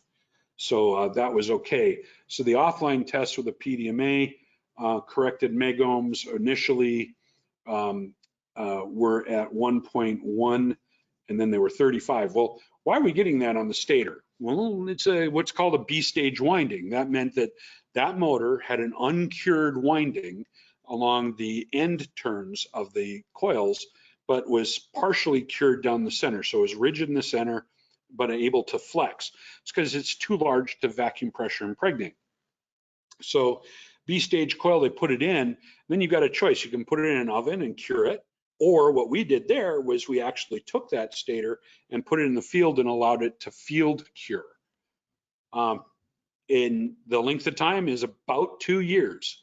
So it's should be cured by now. Should have cured before, let's see, BC, before COVID, right? So in any case, so as B stage, it's going to cure in operation. All tests just the low insulation resistance, but what is the limit? There is no such thing, especially in a B stage system. PD equipment, we got the PD equipment sent to us. So we ordered Iris Qualitrol, or so Qualitrol Iris offline PD equipment. So we needed a power supply that's on the right, and the instrument there on the left, which is basically a capacitor. Now we set it up and I was getting 0 and couldn't get it. We get up to 8,000 volts off that power supply. It has to be a perfectly clean, special power supply. Got it set up and everything. Turns out this was the first time it was run. Luckily, I knew people at Qualitrol and we had a discussion about it. They were walking me through and I'm still getting confused. I'm not getting data. That little white cord is a USB. We're not getting data off of it. Everything going on. Luckily, nobody was touching anything, including the stator, because I always insist on that. Whenever doing a high voltage test, always stand away from the equipment. Because there was a wire from the actual power supply going into it. That's that lead going up to the top. I mean, that's that lead on the top is the phase lead, that the actual voltage coming into the device. The wire had come loose and was in contact with the case of the instrument and directly to ground to the frame. And we had 8,000 volts AC present. So it was late at night, a long weekend. I think it was, yeah, it was a long weekend. And I ended up popping the top off there, and that's how I discovered it. So we reattached it, rechecked everything, and got it to run, and this is what it looked like. So the idea here is we should have basically no partial discharge, no real partial discharge up through about 8 kV. These were not the best readings, but it's partially cured. It's not fully cured. So we determined that they were acceptable. Now, the challenge we had at this particular site was that they said they were getting partial discharge readings to an extreme off of their monitoring device, and they were using somebody else's device. They were getting them, and then when I asked them after this went back, and so here's one, this is a second one. I mean, these were basically acceptable values, and then we did tan delta, which is another measurement of capacitance across the ground system. That's basically the tangent or tan delta should not exceed about 5%. Again, because partially cured, we're not expecting it to be perfect. These are things you have to keep in mind, and that's why you can't just have anybody doing the testing. You have to understand what you're looking at, right? So anyway, so all the values were relatively low, tested pretty good. And so the machine was sent back in the field, and I get a call a couple of weeks later. They said, well, we got it up and running. And it acted just like the other two that were, the other two that were rewound, extremely high partial discharge. So I said, well, how are you measuring the PD? Well, it's this value on the RTDs, and it's this value on the capacitor coupling for PD.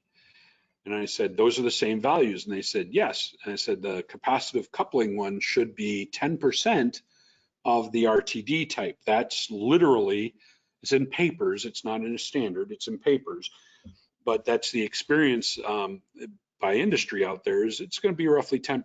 It's going to be very, very high near the antennae, and the capacitive coupler is looking at a smaller area, and the RTDs are very direct. So this was a lower frequency partial discharge meter.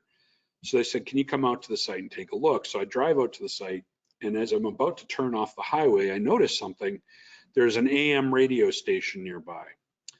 Well, partial discharge is an amplitude modulated signal, or AM signal. So we determined what was happening is that on all these machines that they thought had severe partial discharge, what they were actually doing is reading a local radio station. The person doing the analysis did not understand that he had to look for local AM radio stations and lock those frequencies out. That is a thing. Same thing you do with sniffers and some of the other partial discharge online measurement devices. So we're going to, yeah, that was the note issue and installed at site. That was that. So environmental matters in testing. And I am watching for questions. Let me see if any are appearing below the screen. So I kind of minimize this a little bit. Nope. So if you do have questions, now the time to start asking, because we will be ending relatively soon, I think in the next 20 minutes or so. This is one of the insulation systems I had developed. It is the first insulation system that can directly operate in a low atmosphere to close to vacuum. And it was used for flywheel devices. Now, they had a couple issues from the mechanical reasons, like overspeeding these things. They're out of business now, unfortunately, but there's a good 50 or 60 megawatt worth of their equipment hanging around in North America. So this was based out of near Toronto. And this was one that we got back, and what had happened here was I went, this is interesting. This should not have happened. Well, it turns out they were not drawing the vacuum all the way down. They were allowing the vacuum to come up a little bit in an attempt to try to balance everything out. The original designer and I had limited these at 7,000 RPM. The new group, after he had left and gone elsewhere, was allowing them to run up to 12,000 RPM. And of course, it was mechanically unstable. This is a 0.5 megawatt machine. But what we wanted to do is gave us an opportunity for other work to evaluate. Again, Matt Dreisulker and I went ahead and did a paper on this, modified the VPI tank there to allow for surge testing in the VPI tank. And everybody, oh my gosh, there's explosive material in there, da da da da. I said, fantastic, except there won't be any oxygen. But everybody's like, it is explosive. I said, that's all right, we won't notice. So this is it. There'll be a couple of videos here real quick. Put on some rock music. So if this is coming through okay, you will see some arcing, purple lightning basically. We are down right there at about 0.8 millimeters of mercury, which is really, really close to pure vacuum. So it's actually arcing to the wall from the leads going in. This is using this surge tester. So we were performing, this was surge testing because these work on inverters, and we wanted to see how they would be affected. So what we did following that and seeing some PD going on is we cut up the end winding, and you can see that there's some cavities in there, and we believe that's where some of that PD went on that would have had some problems. So we had a discussion with the person who was doing the work that they needed to make sure that it was void free. There was steps that had to be taken. He had decided not to take those steps because he knew more than the engineers and more than the people who designed the system, and decided to skip those steps. Unfortunately, that happens in motor repair business, and even in OEMs and everywhere else. You know, somebody will come along and they identify themselves as geniuses. That's one of the reasons why you'll see me talk on LinkedIn and so on, and I kind of, you know, talk about, you know, you can't call yourself an expert, you can't call yourself a leader, you know, you can't say you're in charge and can make unqualified decisions without working with the team, things like that. This is the reason why, and I say all this stuff out of experience. These are the things I run into in the field. Somebody comes along, they've determined they're an expert, therefore they know everything, and as a direct result, they're not learning, and they've made a decision. Had one case recently where some guy declared himself God with a capital G, and that he's never been proven wrong. So after I proved him wrong, all hell broke loose. So basically, don't do that. Those people are nutcases. So in any case, we went ahead, and this is the setup. You can see this is the surge tester there. That's the VPI tank. We created a vacuum thing, so we could actually, with all of this in place, that was specially built, we can pull almost a pure vacuum with that system. It caused a bit of strain on the vacuum pumps and everything else, but gave us the ability to run this study. What was nice about it is it gave us the ability to look at what an arc looks like with a device like this. So on the left, you'll see that little spot next to the purple arrow, sorry, on the left. And on the right, that's what partial discharge looks like. It's away from that first peak. It's out towards the middle. That PD means that there's little lightning storms going on in the system. You can also see the RPD EV and extinction and inception voltages on those systems. Now, these are different atmospheres, so that gave us the ability to have fun. So here is more rock music. I had to cover up the thing because I had a light behind me, but I want you to see the little lightning storm, purple lightning. And I think I had Rush music playing in the background or something. Yeah, good rock music light show. So it stopped because it's moving to the next phase with the device, and it's ramping up the voltage to do PD. You can see it's arcing on the outside and so on. But all that purple happening inside, that's inside there. We are at, I think, 0.1 atmospheres or something like that at that point. This is with the encapsulation on it. So this was part of the experiment. This was to verify that we weren't having a problem because there were warranty claims that I had to go up to Canada and show that they were overspeeding the machine. We were basically watching the coils or the rotor shaft moving. Let me get out of this because it's locking up my computer. There we go. And here are the comparisons at the different atmospheres. So pre-air and post-air, so we would run everything all the way through and get a look at it. So those 2 points there, one stator we had in excess. This also showed that in reality, yes, as you get close to a pure vacuum, you get worse, worse, worse, and then all of a sudden you hit pure vacuum, and all of a sudden you got a perfect insulator. So this actually went to what we talk about when we say, hey, if your equipment is over 3,000 feet, you have to act a certain way with the insulation system. Inverters are going to treat it differently. You're going to have different problems and so on. So those are things that you have to consider. I mean, even doing a surge test, when we get, say, if I'm testing in Denver or I'm testing at the coast, I'm going to get two different readings. That's something to keep in mind. Just a little bit more on what we found in vacuum versus other things. So let's get here. Let's talk quickly about these two. First one, error area ratio, EAR, pulse to pulse. That means between each pulse, there's there's so much area underneath that waveform.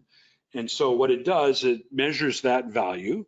And then after each pulse, it sees if there's a variation. The idea is to see if each impulse varies enough between each pulse to indicate that there's a defect. If I have a bad winding and it varies by more than 5%, say, then that means that I probably have an insulation breakdown and a concern.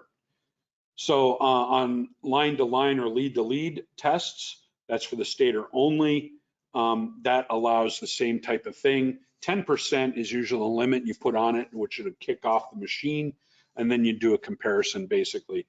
That's basically the exact same phase. So the other one is phase to phase. This one is in the same phase, and it's allowed up to 10%.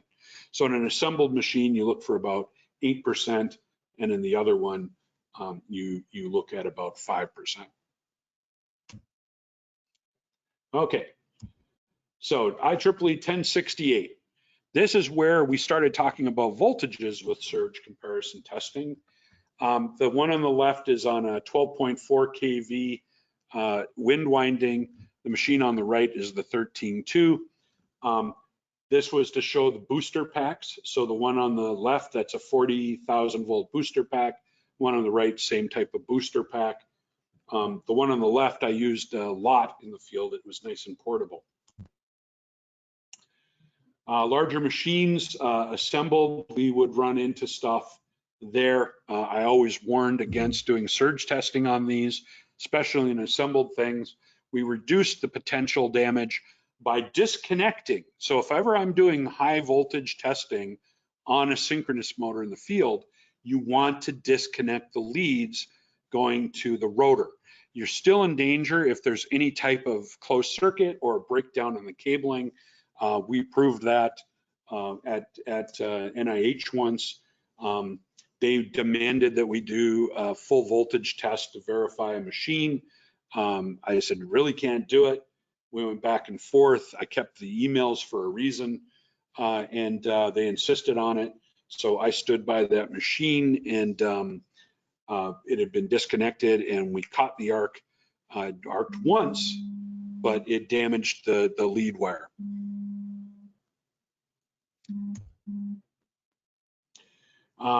So after another one, and this was not a surge, this was just a run thing. I'll go through this relatively quickly. This is length of start issue. So this is a synchronous machine. Its allowable start time is 19 seconds before the amortisseur winding starts to melt. So in this case, the first test, coming back from the repair shop, this one went for 21 seconds. So luckily we had done the inrush test there. And what you see there, that first bit all the way to the left, that was just saturation. We were using a 5 amp clamp and on a 5 amp thing, and it just basically saturated. That's the voltage drop below it. There was a start issue there. The second attempt, 10 seconds to 20 seconds. So it started. The first one didn't start. It shut back down. This one here, but we shut it down after 21 seconds instead of the protection system because somebody had disabled that. That's one of the things I always check for now. Somebody did not disable, and I'm going to show you why I checked for it. This is, we went ahead and we, for a third and final test before saying it was good and commissionable, I wanted to read measurements on the excitation system at the motor to make sure we weren't having that same 100 volt issue. And then I had another gentleman down in the motor control center getting the inrush. So we happened to catch this because I was videoing those 2 meters. Somebody suggested, oh, I knew it was going to happen, and I would not have been this close if I knew it was going to happen. So it starts right about as soon as it starts, as soon as they put power on it. That's Ben hauling me away. Would have been nice to catch the rest of that video. You don't get that very often. But in any case, so the guys down in the motor control center had no idea that that had occurred. Motor started, it ran, it was running. That was the resistors in the wheel completely failing. So the end result was that. So this last one, this is going to be our last piece here. And this one is very important because I always tell people, first off, your instrument's going to tell you what it sees. We sometimes jump to the wrong conclusions because things that happen are not always expected. For instance, what we ran into here on a brand new motor that was a safety motor shipped to Korea Hydro Nuclear Power and placed and about to go in place at a nuclear power station. They did not put it in place because it measured unbalanced. And the OEM kept saying there's nothing wrong with it, put it in place.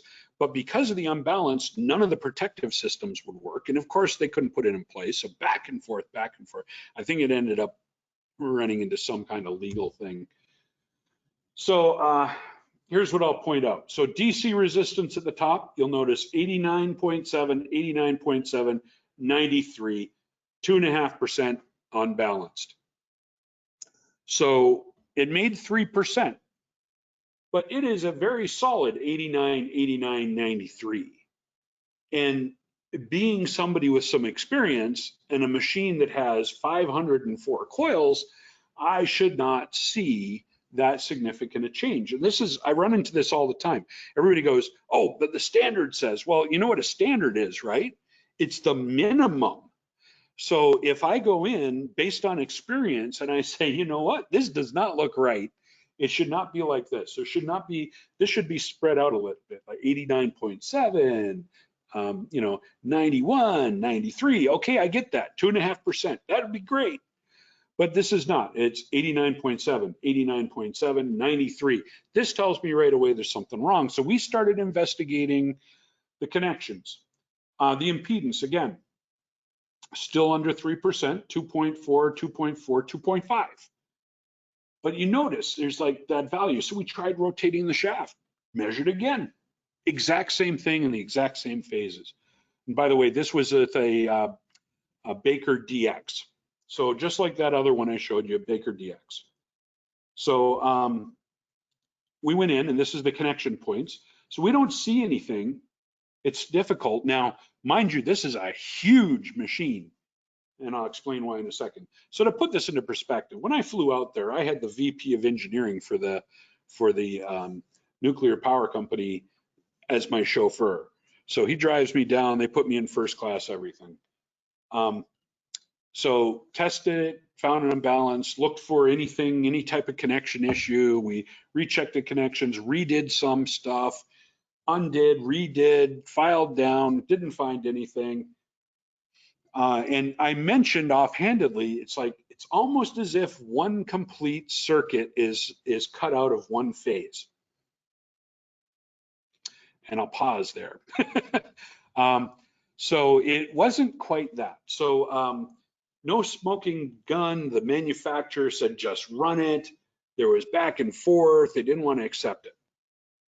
So I'm put in a vehicle with some interns to find my way back to northern South Korea, to Incheon, to fly back to the States, because I could only be there for a day. And we were 6 hours on site, and I hadn't found anything, and they weren't going to put me up in the hotel, and I was being relegated to back of the bus and everything.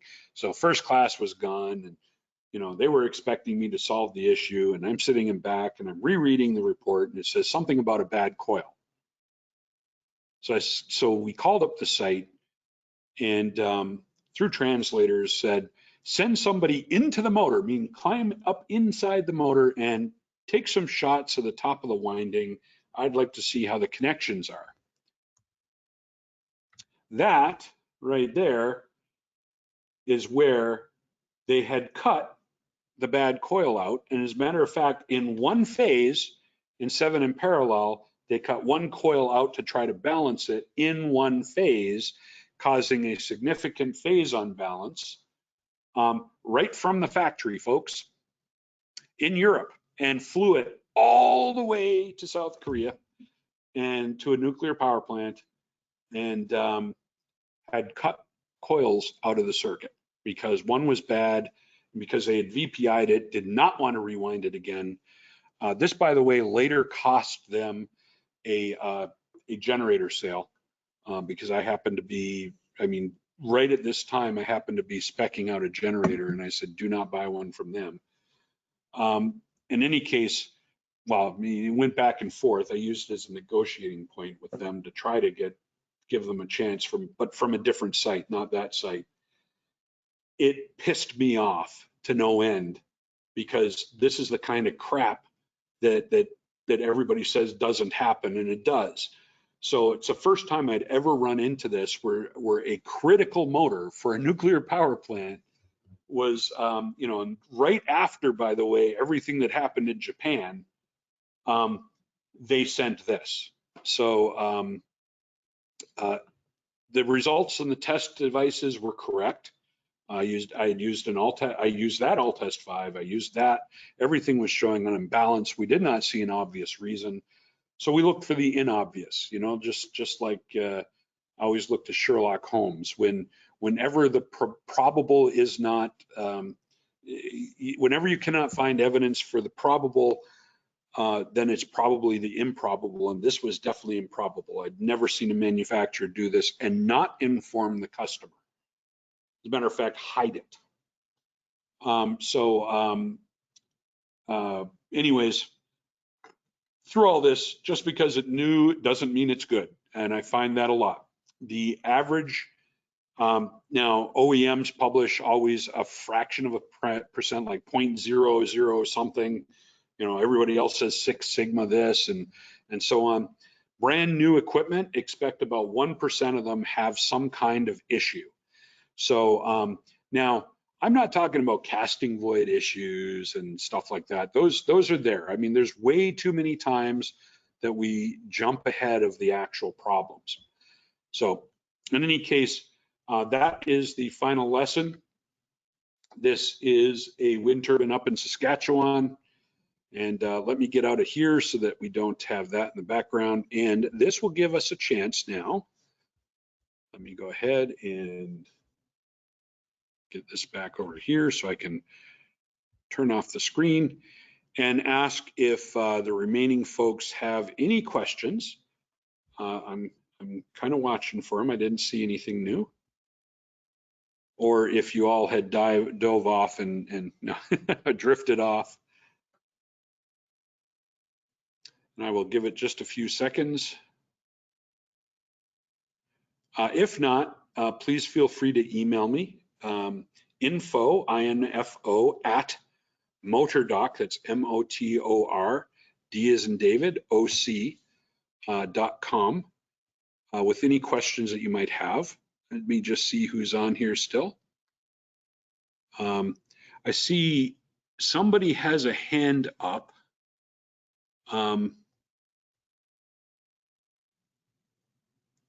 But I really don't have a way of responding to that. There's a section in there that allows you to ask questions. Okay, good here. Thank you, Stan. Glad to see who's on there. And there's only, yeah, everybody's showing as attentive. That means you all sat there and stared at the screen. So again, if you have any questions afterwards, anything related to this or anything having to do with electric machines, I do answer questions. If I'm in the field or busy, it might take me a little bit to get back to you, but I do keep an eye on my emails and respond to them. info@motordoc.com also gets a copy over to Bronca, so if it's urgent, she can get a hold of me. With that, thank you very much, folks. We are done early. That's why I kept blowing through instead of taking breaks. Figured anybody who needed to could get up and do that. Yes, it could have, Dan. Very well could have been a week, and I actually do a version of this that's 4 days in length. Did do one in Tulsa Tech for 2 days, but did want to do a freebie because I wanted to finally use the lab in the classroom we had set up, because there's other classes we're going to have here, but wanted a chance to utilize it and make sure everything went well. So guys, thank you very much. There may be some other attachments. I know you're going to get a copy of the recording of this. It's a long one, 3.5 hours basically. So please feel free to ask any questions, and thank you. And I'll go ahead and shut this down now.